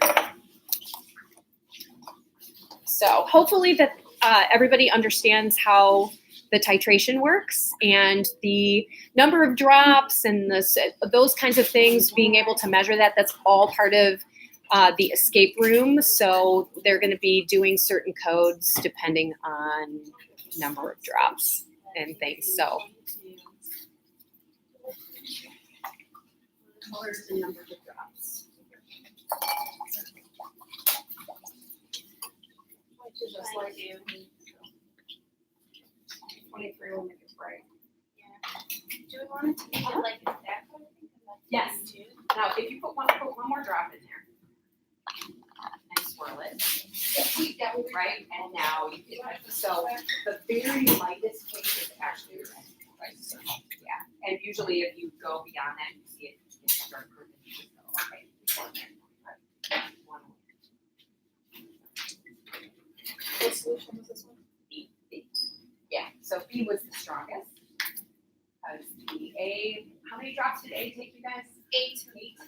Right, so yours was 22, theirs was pretty close to that. All right.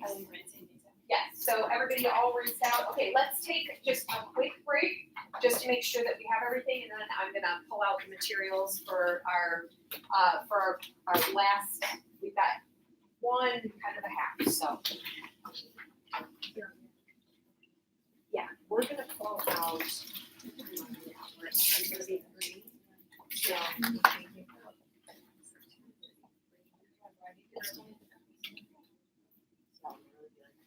Yeah, I think we're gonna forego making basic. Yeah, let's pull some of the. Side by side. Yep. Okay, is there a chance that Dora will be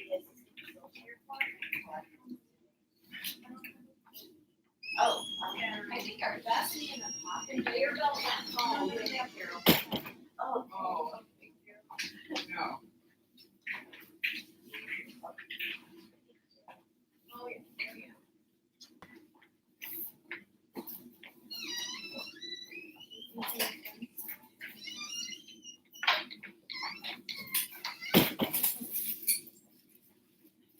Yeah, they're really good. Can I take it? Yeah.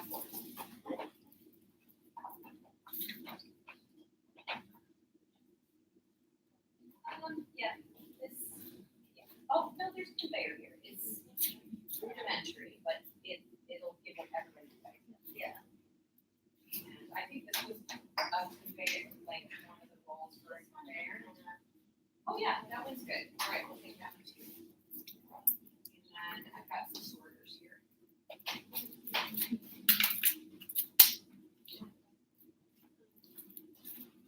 You done with this? Can I help? Yeah, that'd be great, Carol. Thank you. You're just gonna throw this out, right? Yep. Cabbage. Okay, so we're getting ready to talk about the recycling part of this. And I think that because of, although maybe not, maybe we can do a little bit.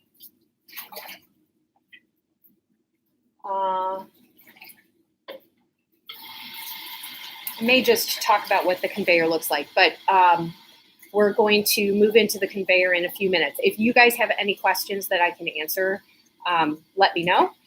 Otherwise, just text me that we're still doing okay.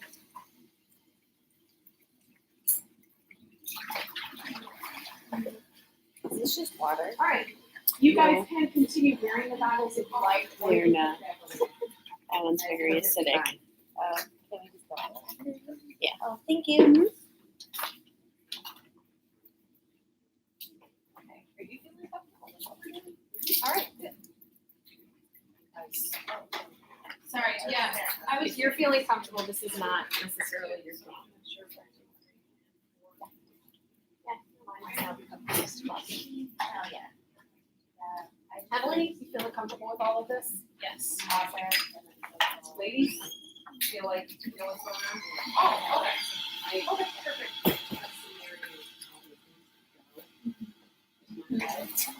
Sure that you can manage it, what the girl's gonna be like. You guys wanna test this real quick? Why don't you test it?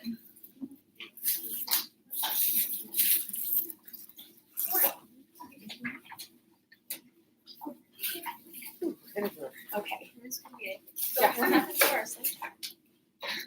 It's in the box. It's in the back in the box. Finally got it to work. It worked pretty Yay. well.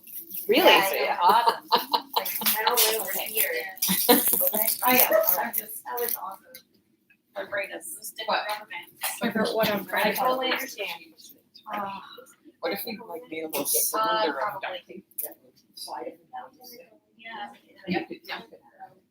They wouldn't have needed it. To get up there. I do too. I don't really can't. Couldn't have done it without them though. Direction. I don't know if it counts, just trying to. I don't think it does. I mean, you just pull it different ways.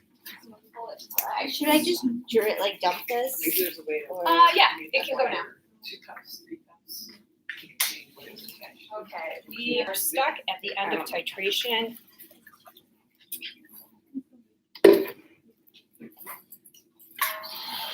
All right, so last combo dissolution, 7.5 in.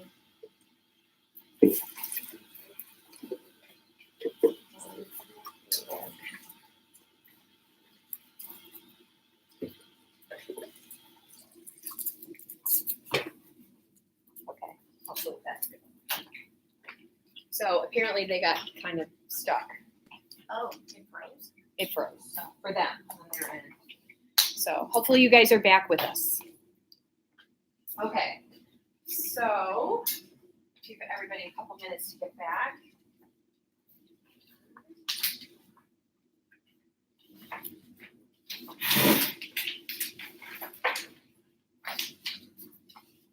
Oh, I put these right on top of all of my stuff. Well, that was, okay, I got it right here. Yep, you can put it back. Okay.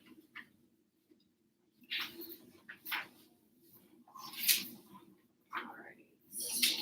Yeah. just a second. Okay, here we go.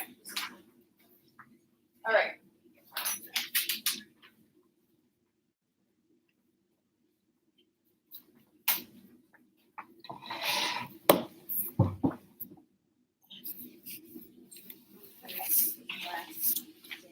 All right, guys.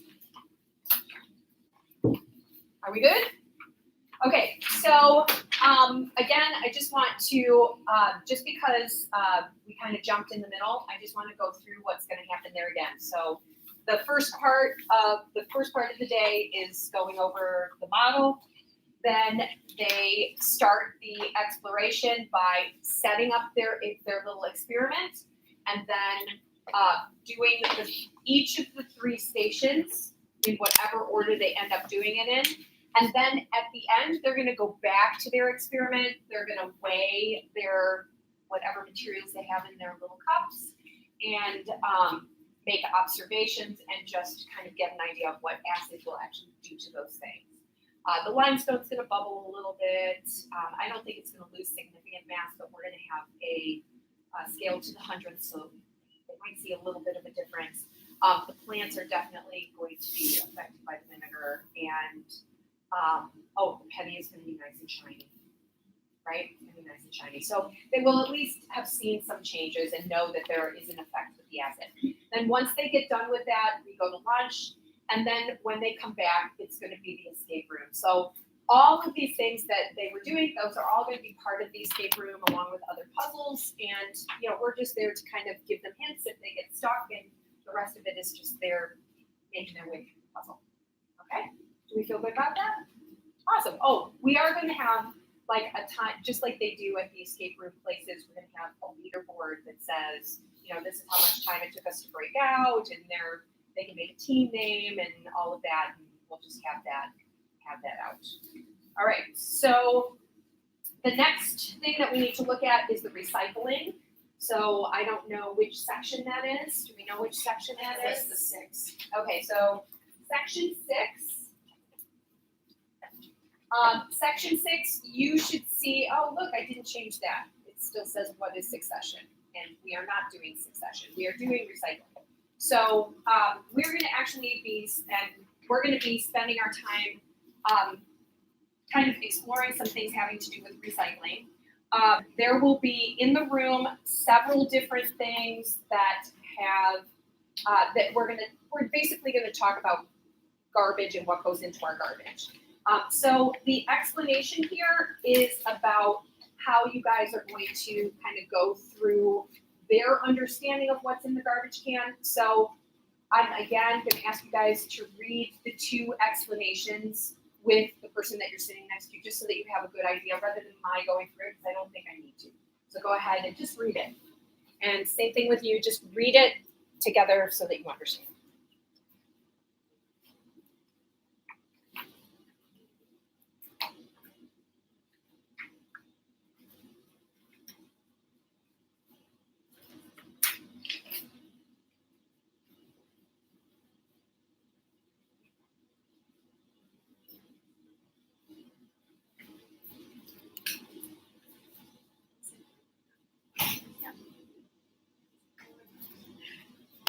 All right. Yeah.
I'm gonna, when I get done, I will contact you and have it, but one of you have sent stuff down. And gal works up and out. What do you see? Yeah, this is. Oh, no.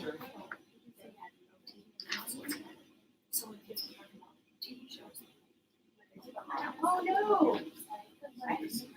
Yes, we totally are. Okay. Yes. Okay, so we found a problem with our materials here. Hopefully you guys don't have the same problem, but our materials are missing things. So let me know if you do not have the right copy of the information, of the facilitator information for the recycling, because ours is not correct. So let me know if that's the case for you guys. It just could be that the wrong copy got downloaded, that I picked it up as an incomplete. I don't know exactly how that could have happened, but lately that seems to be my mode of operation, is to not check things as thoroughly as I needed to. Okay, so let me just open it up and see what I've got here. Okay. It still says what is succession. Oh yeah. Those pictures. Yeah. So I'm hoping I sent the right one to Diane. What is? Oh, I can't do that on here. Okay. So. Okay.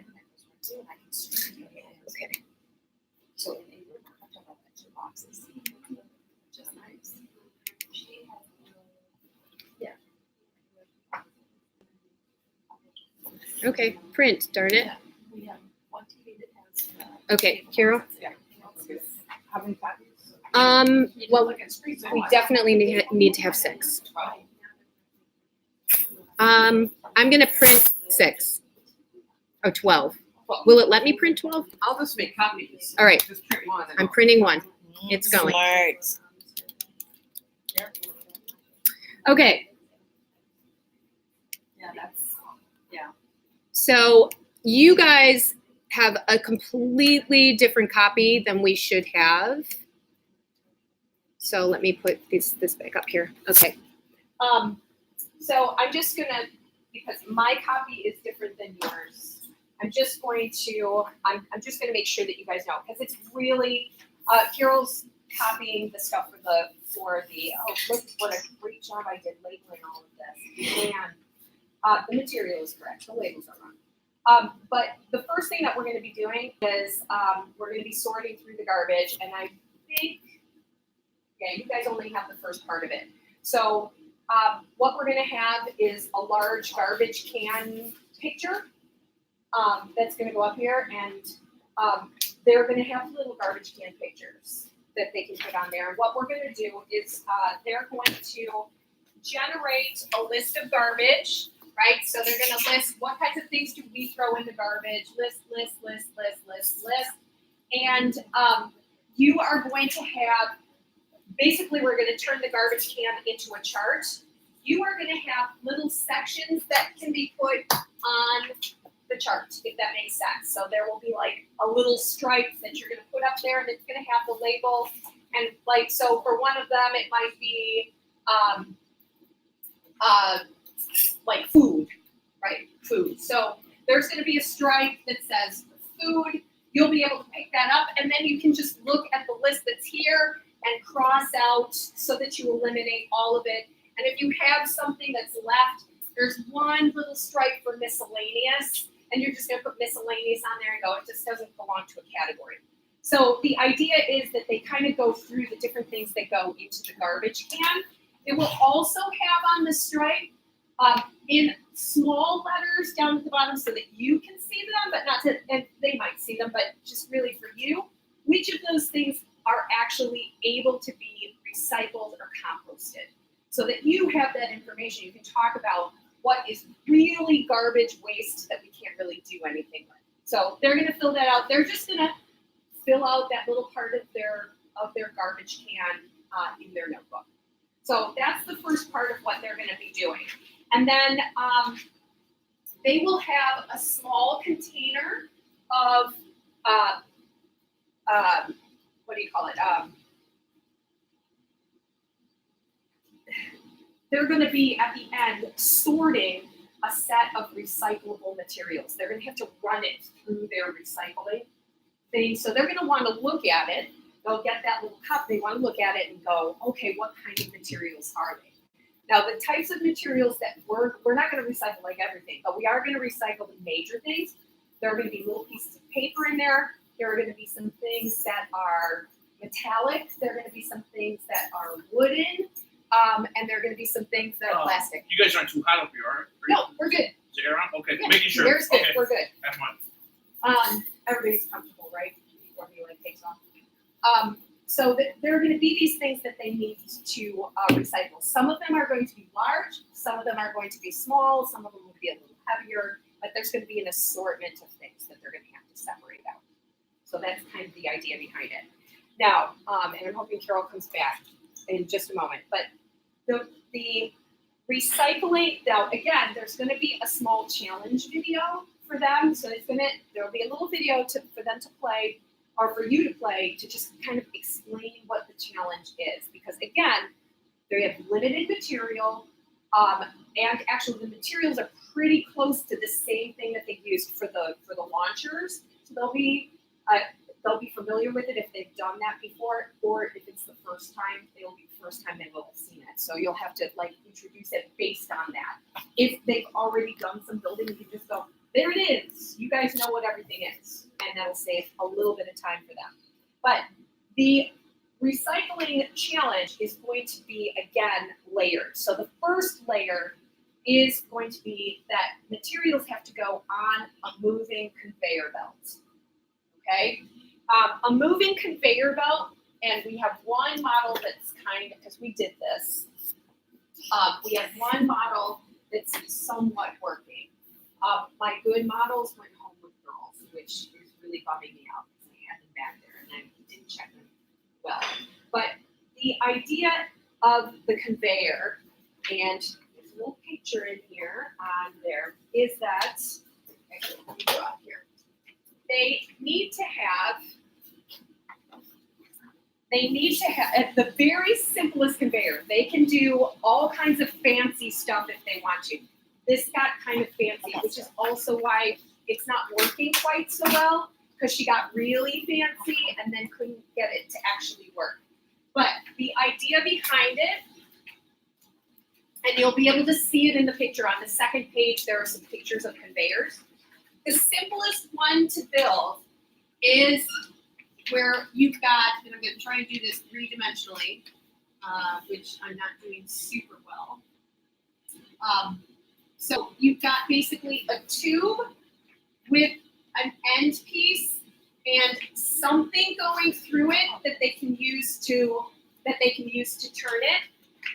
Another one at the other end, also with some sort of a bar going through it, because it needs to be crankable and it has to actually stay in place.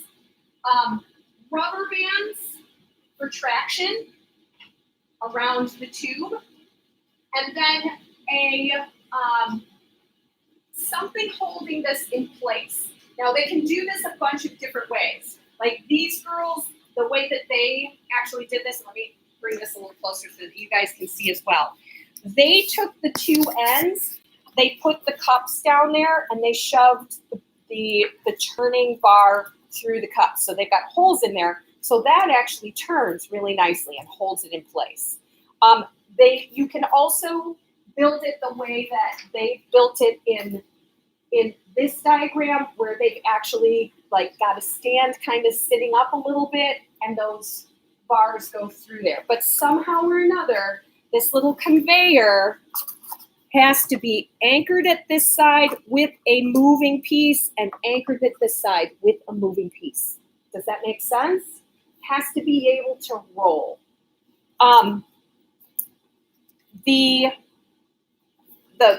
This piece right here really only needs to be a sheet that goes between it, right? Easiest and simplest is to create a paper band, because the rubber band has good traction on the paper, but it does need to be kind of taut. It needs to be kind of there can't be too much slack because it has to be able to roll. And then they're going to need to move it. Now, depending on how fancy they get, the easiest way to do this is to take this bar and create like a little thing with a popsicle stick and some duct tape so that they can crank it, if that makes sense. But they don't have to do that. They can actually grab onto that and just twist it, and it goes perfectly well. The girls who had the most success with this actually created slit and put a popsicle stick through, because just the fact that it's like that gives it, it's not going to spin. They don't have to depend on glue to do that. It's kind of tough to do that. So having that here and here, we want it to be able to move. Okay, that's really all we want. Now, some of them also got fancy because we gave them as an additional challenge. They can do a flat one, or they can do one on an incline. If they do one on an incline, it changes the nature of the belt, so that the belt is going to need to have these little things here so that when the object is on there, it gets carried up and gravity doesn't slide it back down again. Does that make sense? Yep. Oh, yeah. This one, actually, this one's a better one to show. Can you see? Oh, extra popsicle sticks.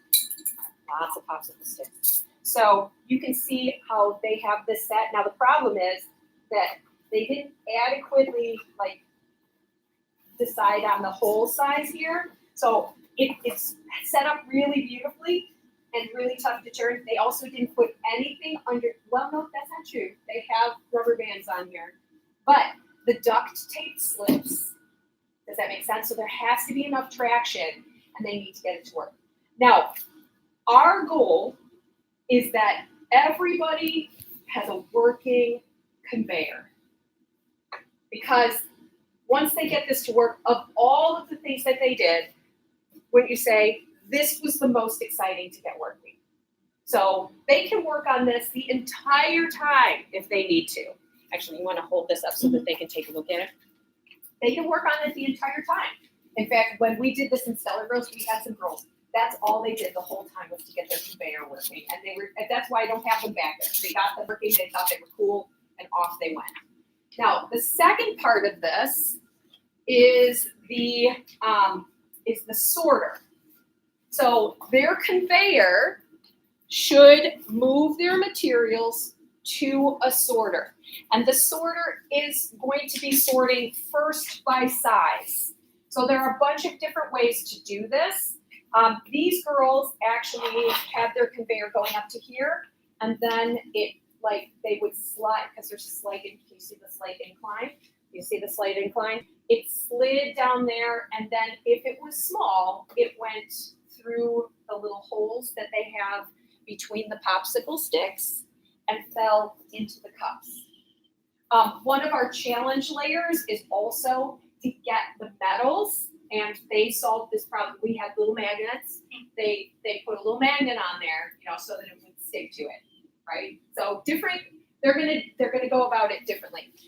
This was another one. These guys were not. They decided that they weren't going to attach their conveyor. So what they did is they poured their material. They took and that's fine. They poured their materials through here, and then it went through. They did a better job of graduating their holes, right? So they placed cups underneath here, and the things fell through into different cups, because that's the goal, is to be able to separate their materials by some criteria. So by size, by the magnetic, the magnet was like, if you've got the sorting by size, try the magnet. And then what was the other one? It should be in here, I think, if you flip through what Carol just gave you. Magnet was one, and what's the other? So removing the metals. Is it size or mass? Size or mass. You know what? I think no, because we have the conveyor, we have the sorter, and then we put the metals in there. So those are our 3 levels of challenge. Where's the other one? So this was another one. I can't remember exactly how this works. They may not have finished, but they were sorting by size in each one of these. So how they do that is up to them. And again, unfortunately, the girls that I had that did this, who got this to work well, took them with them. But if you look at the third page, you can see other choices for sorters, right? They can make little holes in the cardboard so it falls in through the cardboard. They can use the popsicle sticks. They can use the cups by putting small, different size holes in the cups. They can do all of that. All right. So we probably, how much time do we have? Because I want to make sure that we get to the other things that we're doing here. Okay, would you like to try and start like setting up a conveyor? Is that something that you would like to try? Or do you feel like you've got enough information that you kind of know what you want to do?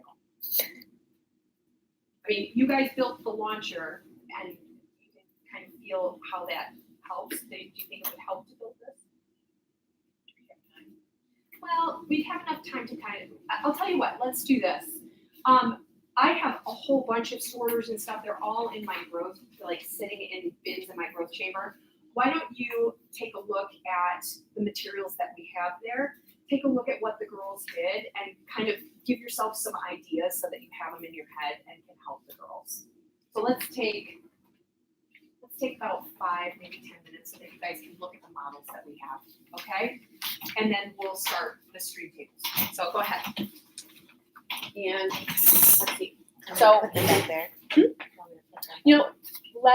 let's make sure they saw that one, Yeah. correct? They saw that one. They saw this one. Okay, so we're going to show you some of the other ones so that you guys can see. So this is the one that I was talking about originally, and they have an incline. I'm going to hold this up here. They have an incline like this. The only problem with this one is that they didn't actually have something for this to attach to. So this never actually was able to work completely. But you can kind of see what they were going for, right? This actually does hang on to the clear tape pretty well, but it wasn't actually anchored. And they could use this to turn it. So this was their conveyor system. And it's not super pretty, but it does make good use of duct tape. And the duct tape actually is the best material to use rather than the glue. We did use some glue, but the duct tape was actually much more successful. And so why don't you put it over here so people can look at it. So here's the sorter. You can see the way in which they set this up. They would have this come down and take a look at this. And this was another sorter, kind of doing it by graduated holes. You can actually do this with cardboard and cut little slits so it goes down and falls in, and having cups to capture down here. So the third level of challenge was to add some magnets. So they could potentially put some magnets along here so that it would capture like the paper clips or whatever, and those would not fall through. They'd be trapped up here and those can be separated out. So these are the things that they can do. And again, it's really kind of like allowing them the time to kind of put it together and revise and test and all of that so that they have a working system by the time they're done. Just because I know how slow mine do, I don't know about the others, but I know mine. Well, a lot of the girls I have there, the ones that they take, are very meticulous. Yeah. And if it's And not, they're still at that age too. right. So So it's even, I mean, I was looking at Katie's list. I'm not laughing. No, because it's the girls that she enjoys. It's just, Oh, I good. learned, did she not? I don't think she's like, no, that's Valerie. Valerie's just, oh my gosh, she's so sweet. But no, she's got a lot of the same girls she's had. Oh, that's good. I did not know that. Yeah. Okay, do you guys feel like you know So what's she going knows on? a Do you lot. feel Yeah. good about it? Okay. Yeah. I wanted to get The these street two. tables are, Like, work on the street tables. I feel like if you're 12th graders, you'll really have to watch. All right. Yeah, which is what I. So, I always like to see this. all of these things, all of the days end up with an exhibition, a small exhibition. Some of them are like, obviously the launch exhibitions, they're all gonna launch and see how well they do. This one, again, they're gonna take their recyclables and they're gonna show how their system works. And as much as possible, we want them to have a system that there's at least one working part in it, if possible, right? As much as possible. And in our materials and available to the girls, especially the girls who were part of camp last year. This is basically the engineering design process, and in the explanation portion of it, it refers to the process. These will be in each room so that they can put them into their notebook.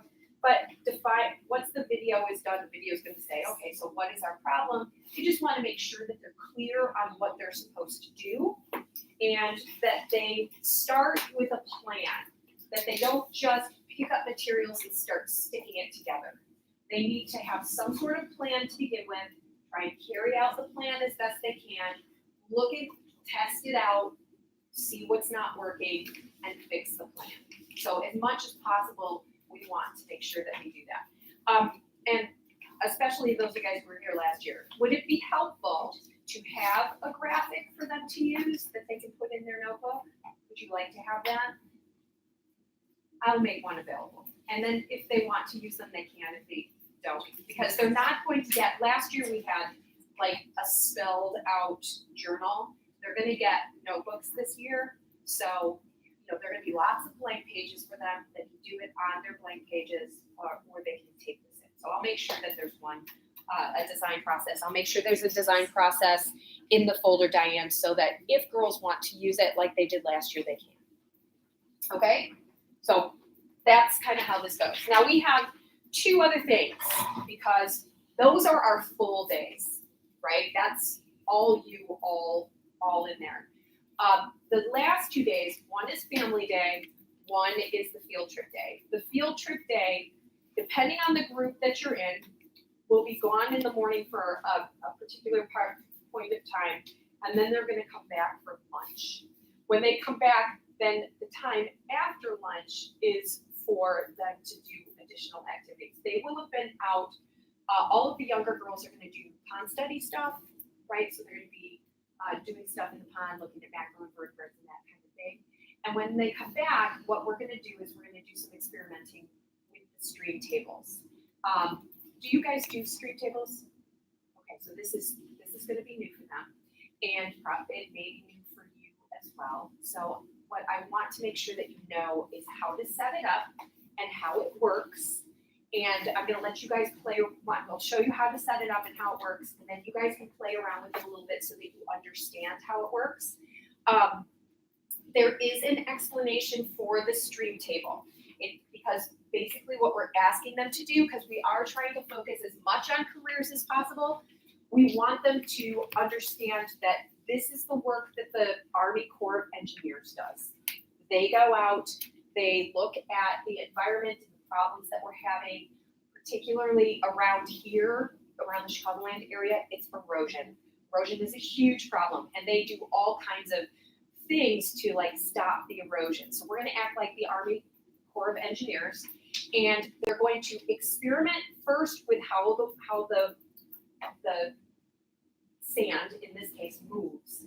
And then they're gonna play around with some variables a little bit. But the explanation there, my suggestion, because almost everything on there came right out of the Corps of Engineers, you might consider just reading that to them. Say, here's what we're gonna do, here's our challenge, and just read it to them. Ask them if they understand when, at certain points if you feel like you need to, but that will actually make it really clear what it is they're going to be doing. And again, because this can be kind of a big, overwhelming thing. I'm looking for it here. Some of the girls are gonna get through it quickly, and some of the girls it's gonna take a little bit more time. So I want the girls to be able to do this and zoom ahead if they want to, because they're gonna be working in little groups, they can zoom, and other groups can kind of slow down. So at the back should be the experiments.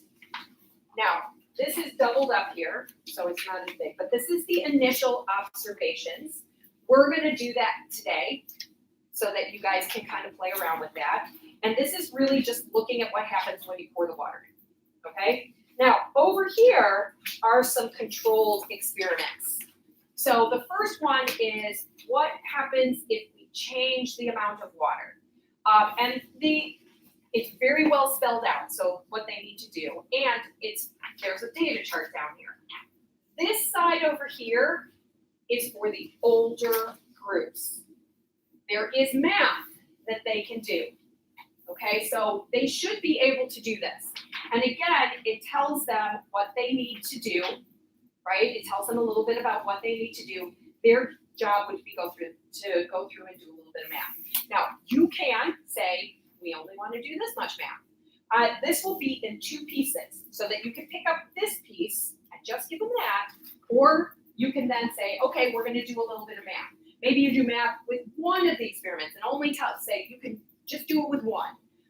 But this is here for the older girls to do. We will have calculators there for them and all the measuring equipment that they need. But the younger girls, just going to get through this.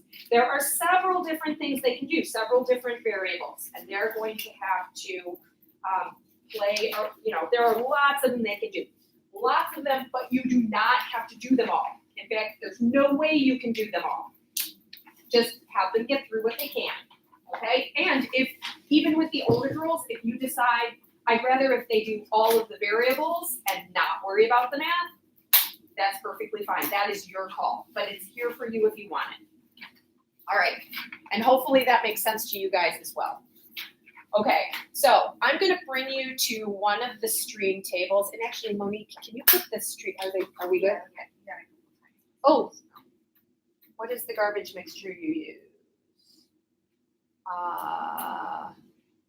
Okay, we will, the garbage can thing is already done, it's just not in the folder yet, and the garbage mixture, I will tell you exactly what that is as well. It's all easy stuff to get, so, or to put together. So I will have that for you, Diane.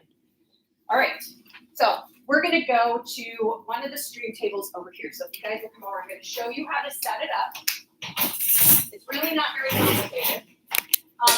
You should know that as we do this, we are doing this outside. So the cafeteria has a couple of doors that go out, and then there's this blacktop area, and we're just going to have them set up out there and hope that it doesn't rain. If it does rain, we were told that we would be able to move over to where the vans are. They don't want that to be our first option because they want to keep all the vehicles there. But if it rains, they're going to be kind and allow us to use it. Because it's like a carport, Yeah, so there's like an awning. So this is what the system looks like. Okay, there will be tape and tape here and sand. Now the sand has to be sort of moist, which is not going to be a problem, particularly if you do this on the second day. It will already be there, but it needs to be somewhat moist so it holds together because they have to kind of shape it. And you guys will have to do this initially because I didn't put any water in any of these bins. So once the sand is moist, what they need to do is they're creating a land mass. There's a hole on one end, and we will have a block that can be elevated, but for today, we're just going to use the textbook so that we create an incline. Now, it could have been that we did incline as one of our factors, but we're not doing that. So everybody's going to always use the same incline. And they want to push this up so that their land mass is behind. Oh, look, it tips just a little bit. So you'll have to adjust it. Should be right here at the blue line. And as much as possible, you want it to be kind of flat. Okay? Now, you will also have a squeeze bottle. When they're doing the controlled experiments, they're going to have to use a specific amount of water. when they're experimenting, they can use as much as they want. But basically, it's going to look like this. Now, the instructions that we have for Redbud also include plastic bins, because I had no idea where you were going to be doing your stream tables. And if you're doing them inside, you have to have the water and sand go somewhere. So if that is the case, you're going to have to prop these up a little bit higher so that this with the little hole at the end will drain into the plastic bin and not onto the floor or in the sink. Although I'm doing it in the sink today. So this is basically what's going to happen. And let's see, can you flip back to the first page?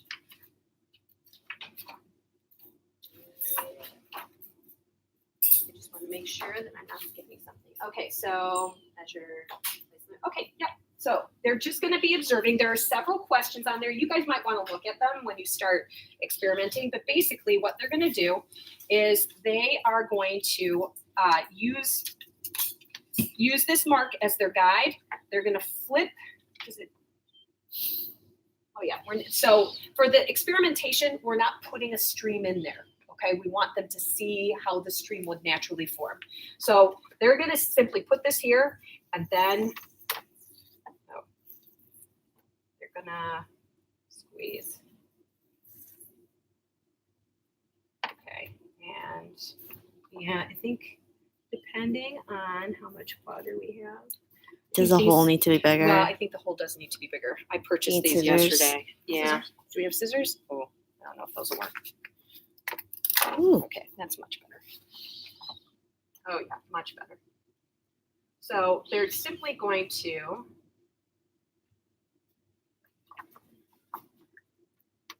going to squeeze it and just make observations about what happens with the water. Now, part of the problem, there we go. Right? So you guys need to experiment with it. And I mean, I've done this a couple of times, but this sand is really dry right now.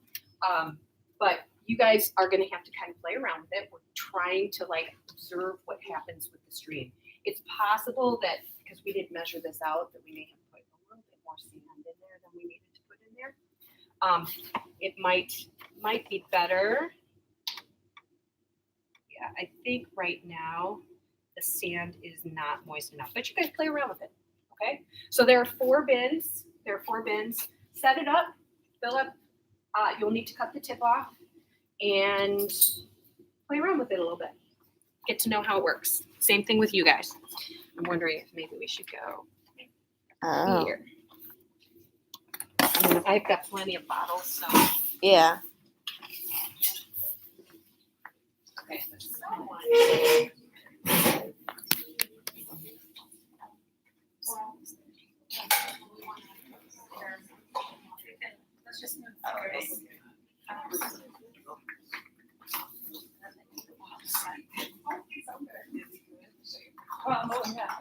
You know, he was early, so. Yeah.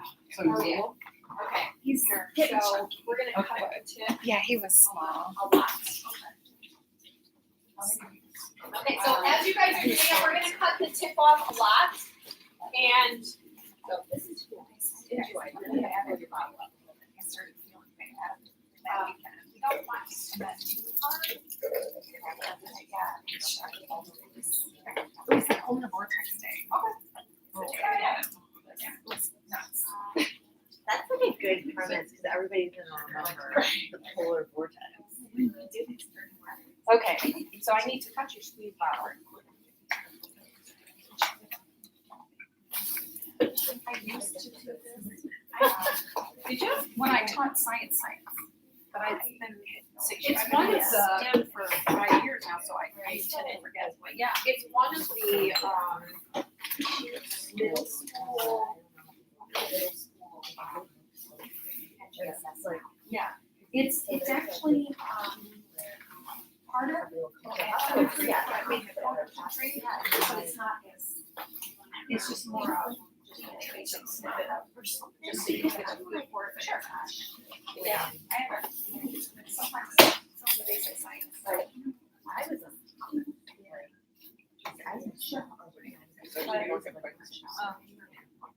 Oh gosh, you know what? I didn't even think about that. How about if we do it over here?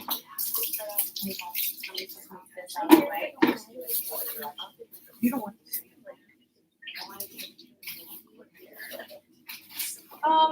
It shouldn't, it shouldn't.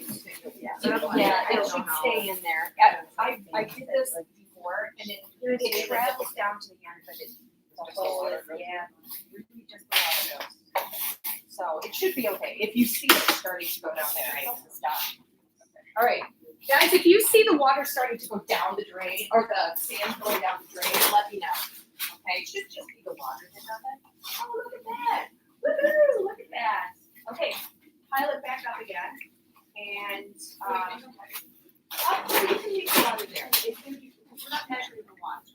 Now, one of the things that, as you get into here, that they have to they're measuring the distance that the sediment moved. So like, we just start there, and the sediment moved all the way down to here. So that would be the distance that we're measuring. Does that make sense? So, how did you guys do it? Okay, perfect. And how much did you start?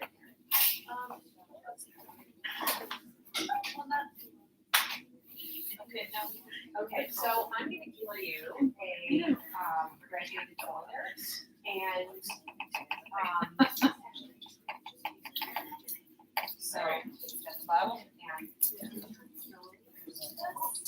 right, that is our order and then that are changing the value.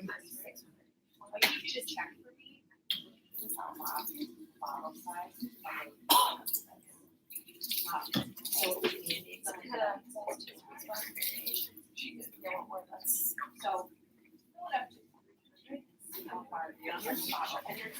so so change the amount. We didn't measure. No. For what? Oh, we're looking at the. Well, let me show you what they're measuring to tell, and they have to do it a couple of times. So their final measurement is the distance from here to where the sediment ends. And they're gonna be experimenting with different amounts of water. So 300, and it's okay if they get 300 in here, and with another, fill it up and another 200. It's not gonna make a difference here. But you might, this is probably a smart time to know, you might want to do something.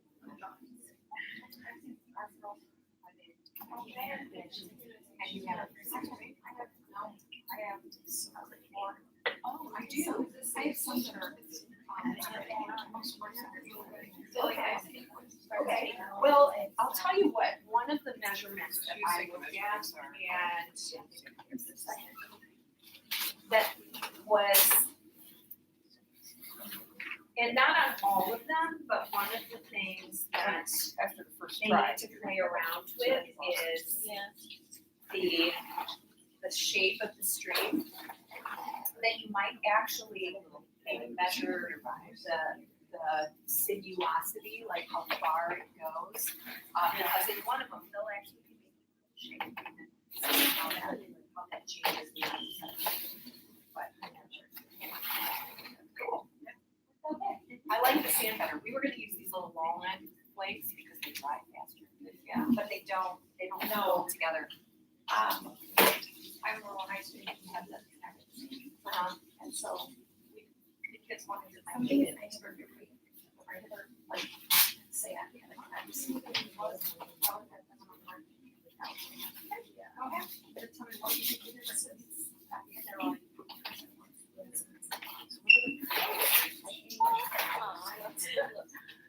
Okay, so we have it? Yeah. All right. You did it once. Awesome. Awesome. All right, so do you guys know what you're measuring? Not. Okay, so this is the shape of the stream at some point. So amounts of water. Measure from the wall.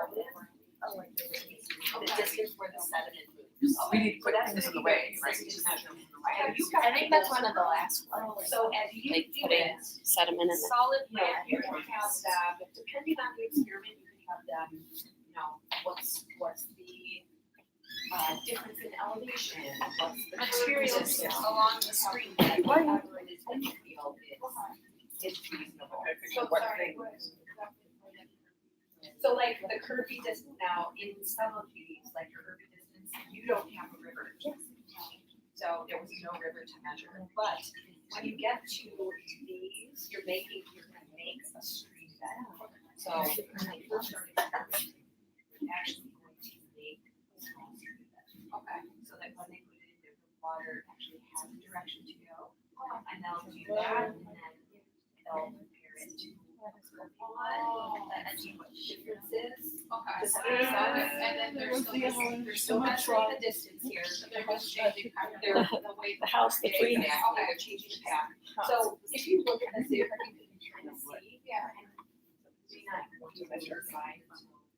You're saying, like, Yeah. So you feel like you know what you're doing? Awesome. All right, great. Okay, so Monique, can you grab that? I'm gonna ask you guys to let's go to this is most attacked here. I think we're gonna go to this one. Okay. If you guys would come over here for just a moment, I'm gonna explain the challenge when they get done kind of playing around. So the experimentation, there are a few things that is probably useful for them to do. When they start doing the experimentation, they're going to actually create a stream bed. So they're going to create like a straight line, give the water some direction in which to go. And one of the things you probably want to make sure that they do as part of their experimentation is placing solid material in the stream bed and what that does.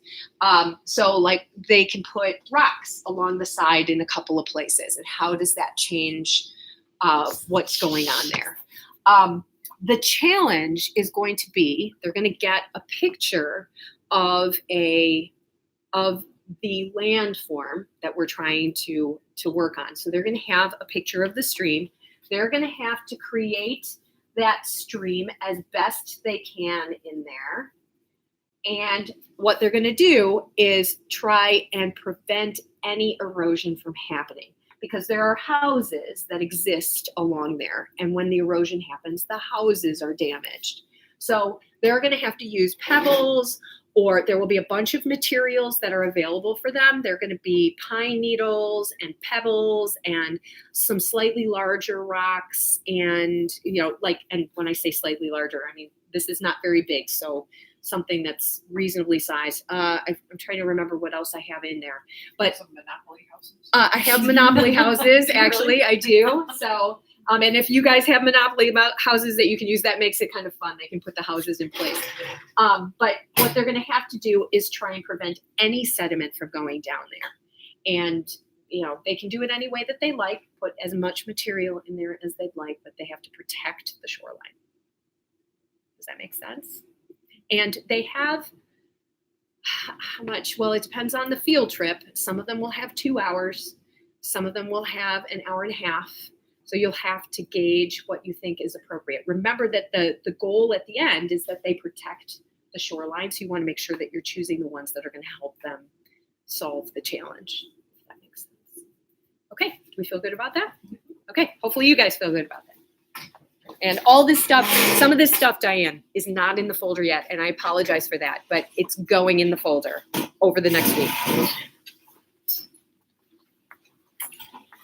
All right, now the last thing that we're going to do is actually, it's kind of an add-on. There is in the past, when we've done Family Day, for those of you guys who haven't done this before, the girls kind of set up all of the things that they've done all week in kind of like little stations so that their parents can come and see and they can do it with their parents. And then we have lunch, or actually they set it all up. They do on the tables, they might go, here's what we did, and they write, this was our experiment, and then we've usually had stuff there so that they could do like a little mini version of the experiment. Most of this doesn't lend itself to that, right? The engineering challenges don't really lend itself to that. So what we decided to do this year, we are going to still have our little display. They'll still set up their stuff, We'll have the launchers set up so that they can bring their parents over and shoot their launcher and all of that. The recycling, that's easy. We can just have it there. They can run the recycling, but the parents can't really do the experiment with them. I'm probably going to have the rainbow pH available for them to do because that's really simple. But we decided to do a family challenge this year. So the family challenge should be the very last thing in here. It is the packaging challenge. It's in okay, so before. Now this is going to be kind of a running challenge for everyone. They don't have to do this unless they want to. Okay, nobody should be forced to do this. We do have some girls that don't have family that come, and this is going to be something that they can actually do as, do on their own. We had talked about gathering those girls together as a group and putting them with a facilitator or assistant facilitator. We can kind of like meet them as a group, just like we're doing our regular challenges, because we want to make sure that they're okay. Now, this is what they're going to do. There will be a written explanation. There's actually going to be a sheet that the girls can do with their family. So it's going to have a little explanation.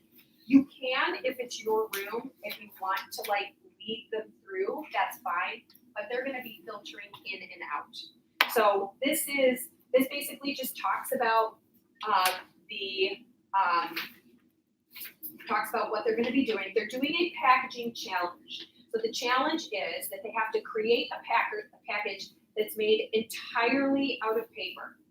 So the only materials are paper, and we're going to have test tubes that are in snack baggies, so that they can break, but they're enclosed, if that makes sense. So they're going to be enclosed in snack baggies. So what they're going to have to do is create a packaging around the test tube so that it can be dropped and that it will not crack or break. So basically, there is a very specific set of steps that they need to do because they need to measure they are going to have to measure their design in mass. That's all that we're measuring is the mass. It has to be as lightweight as possible. In fact, what's the challenge here? Where do I have it written? Oh, I think I have it on a separate paper. Which probably isn't in the folder either. That should be in the folder too. Oh, no, here it says. We have chosen paper as our material. A sheet of paper can be folded, twisted, braided, rolled, stacked, corrugated, and maybe something we haven't thought of. So create a package that is made out of paper to protect your cargo. Your cargo is one glass test tube. For safety purposes, we will be wrapping our test tubes in plastic wrap. You will use glue and or tape in your design as well, but it may not be the primary material of your design. So they just have to create something that will protect it. Then they're going to bring it to the testing area, which is going to be out in the cafeteria. Because it is glass, we want to make sure that if something does break, it is in an isolated area. So there will be a scale there where they will measure it. They will be given a little slip that they will be putting their name on, and it's going to have their mass on it. Then they're going to go and they're going to throw it on. There will be a kind of an area that looks sort of like this, where they're just going to throw it on the floor. And then they're going to bring it to another table where we will have a facilitator there to help open it up and look for damage. They will have a mass, and they will have a, intact or damaged. And we will have a running graph, right? One that says intact, one that says damaged, and then a first place, second place, third place, so that it has to be intact. Intact is priority. Intact weighs the least. And we'll put them on there, and as they get misplaced, they'll go on the scale, but we're basically going to create a nice big bar graph of all of the girls' stuff. And this is them and their family. It will take as long as they want it to take. And yeah. So you need to control, one thing is need to drop it. Because if you add force to it, that's very. Yeah, we'll have a set of rules there for the person who's testing to say, here's where they need to stand, here's what they need to do, to make sure that it's all controlled and fair. So, and then when we get done, we didn't talk about like first, second, or third. My feeling is that we just go, oh look, you got first, and maybe we have a little certificate or something. I don't know. Yeah, hooray. Good for you. But Bragging rights. bragging rights is exactly right. So that's really kind of the idea behind it. It gives them something to do with their family that's kind of new, and they're kind of working the challenge with their family. And we thought that would be kind of a fun change. So, and then the rest of the time they'll do their launcher, they'll do their sorter, and like I said, we'll probably have the rainbow pH somewhere so that they can make pretty colors and wear the goggles and all of that. So that's all of it. I know it's very overwhelming. This is a long time to be sitting doing this. You guys did a fabulous job. Thank you very much. And I hope that you have a really good idea of how it's supposed to go. I am, based on everything that we did here, there are some changes that I'm going to make in the curriculum, and just some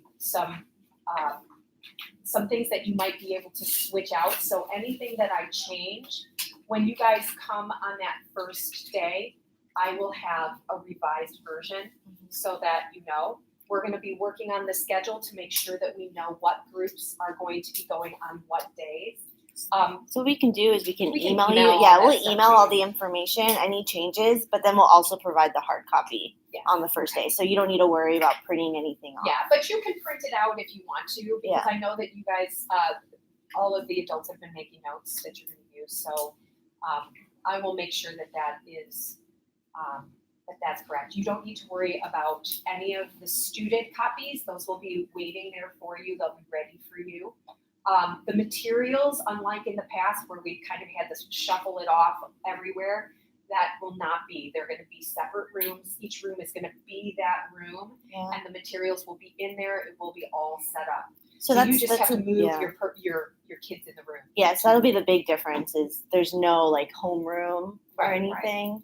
It's just depending on what activity you're doing, depends on what room you're Yes, in. but So along those lines, the kids did establish, they kept their stuff there, but we told them they should leave their materials in the room. So that homeroom feeling and all their things they're making through the week, Right. you don't want them to take home. Well, Where will those go? the space at Cristo Rey is way bigger and more spacious. So they're, with the exception, but actually it's not a problem because in the PH room, they're not making anything. That would be the only place where we have a lot of materials like spread out. So, like stationed out, and there's nothing being built in there that needs to be stored. Every other classroom, literally there's an enormous amount of space. So what we can do is just like cordon off an area and just make sure that each group has their space for their materials. But you're right, we're not going to have like a space where all my stuff is right here. It's going to be my sorter conveyor is going to be in the sorter conveyor room, and I'm going to know where it is because there's a space for my room, and I'm going to have my name on it and all of that. Yeah. So, And it's just 2 projects. yeah, it's So- just 2. What about, will they have, because you said they'll have their PH paper. Yes, Yes. they're going to have a little bag that's theirs, So will and they go home with them? I think what we'll probably do is whatever room they're going to be in, we'll just make sure that their bags, so if they finish in the PH room, then that night they can leave it in the PH room, and in the morning they can go and retrieve it and bring it with them to the next room. That will be easiest, and then it's all in different places. We won't have like a mad rush for materials, but it'll be secure somewhere. But we hadn't talked about that. But I think that would be good. I mean, and what's in those totes are like the safety glasses. They'll each have their own roll of duct tape, scissors. So not materials for the activities. It's really just like a small bag of. But they will need the goggles, they will need the Right, PH right. paper for that day. That's probably the only one that is. that's the only one. Yeah. Yep. But the scissors. They're going to have scissors in their bag. So they're just gonna carry that bag around with them and it's gonna have everything they need. And anything that they need that's not in the bag will be in the room. Will all be in the room. It does save you guys a lot of pain in trying to keep track because the rooms just got really cluttered with stuff. And this way it's cluttered with the actual materials. The only bummer about that is that the first group to build is building like right out of their imagination, and the groups that follow, there will be all kinds of models in there. But in some cases, that's probably a good thing for some of the groups. In fact, that might not be a bad idea. We might put maybe the younger girls in there later, Yeah. so that the older girls can kind of create the models for them to look at, and they can go over there and look at them and get ideas. Because the younger girls, sometimes they have the hardest time figuring out how to start. So that might not be a bad idea. Yeah. Write that down. Okay. I'm trying to think if there's anything else. Yeah. You could also just get like big bins for them to put their bags in at the end of the day and number them by group. So then we could just move them to the room and then we can just have the This is why you're a student affairs professional. I know, you can have the assistant facilitators write their names on like the tags of the bag so we can distribute them and make sure no one takes That's a great idea. Yeah. Monique. Write that Okay, down, big too. bins, Big good. bins. I'm trying to think if there's anything else. Oh, Monique said in the very beginning that we are going to have a schedule for you guys for breaks because we haven't had breaks in the past. We want to make sure that you guys do get some time where you are separated from the girls for a short period of time. And that includes Take the a breather. adults, Yes. right? So Monique and Ian and I will be supervising that, or we're gonna have volunteers. That's part of what they'll do is to help supervise Yeah. during that time so that you guys can have a little bit of time off. If you find that you need time off for something else, the way that it's all glassed in and so forth, it's gonna be really easy for you to see where we are. We will be close by at any time. If you need anything, it should be easy to find us. Much easier than it has been in the past. So that, because you guys know Cristo Rey, but these guys don't. The area that we're in is going to be a very large, like open cafeteria area with all kinds of tables and stuff. The launcher tablecloths will be at one end, but there are going to be tables for everybody to sit at. And then the classrooms are glass and look out into the cafeteria. So literally, you can pretty much see everything that's going on at any given time, which is awesome for us. It's also a whole lot more spacious, and we are not going to have the same heat problem that we've had in the past. And when they get done, if they're snacking and so forth, they're not sitting on the gym floor. They can sit at tables. And there are many more tables, enough to accommodate all of the girls and their families pretty comfortably. So I think that it's going to be for the volume of people we have, it's going to be a much nicer thing. And the flow is going to be better. Plus, we're not moving from room to room, right? Because everything that they're doing is going to be in one space. So that's pretty awesome.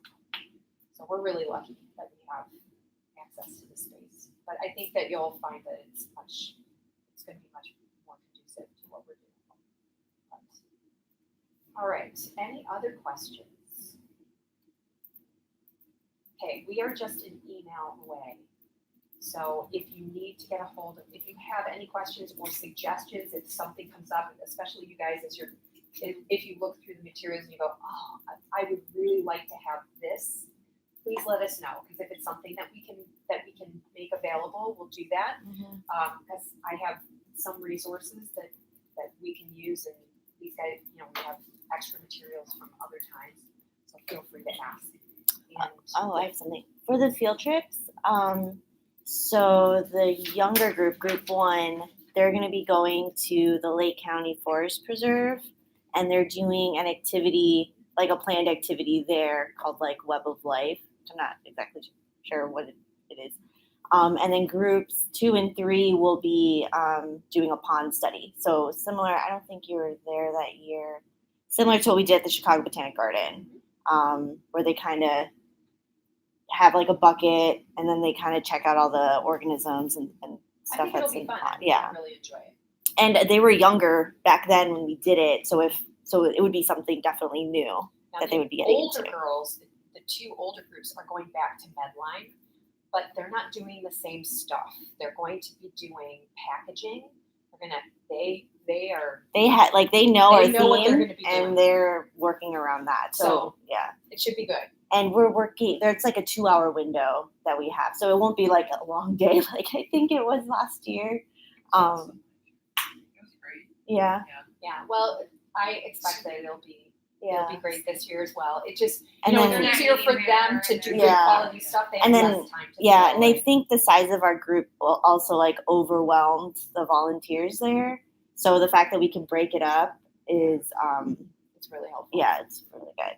So with the stream tables and stuff, whoever's going in the afternoon, they're doing stream tables in the morning and then pretty much switching off after lunch.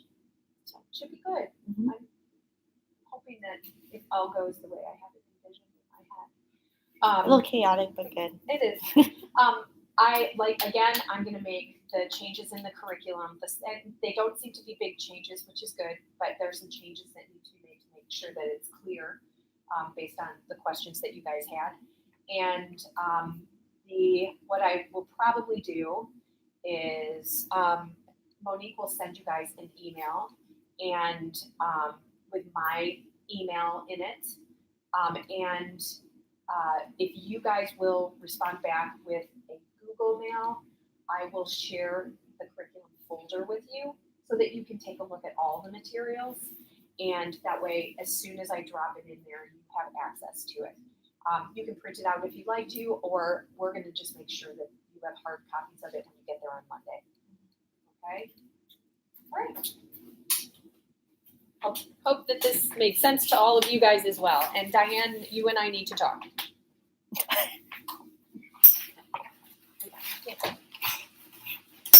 Does anybody want to take anything home? Is it a couple croissants and a bagel? Do you have homework that you need to for? I already have it. Okay, awesome. All right. You guys were awesome. Thank you so much. Talking through it and doing it are two totally different things. Yeah, I will, and then if I made a lot of notes so that I don't forget. Okay, and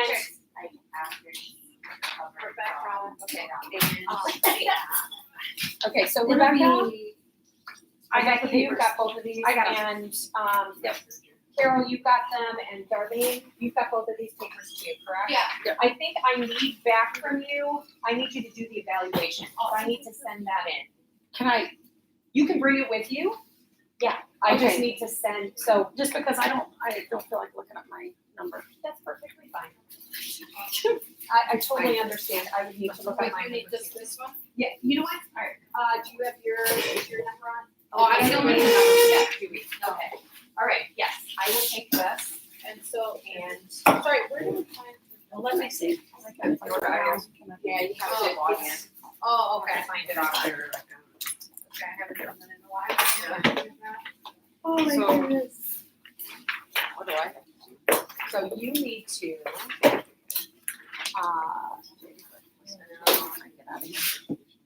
yes, this is your copy.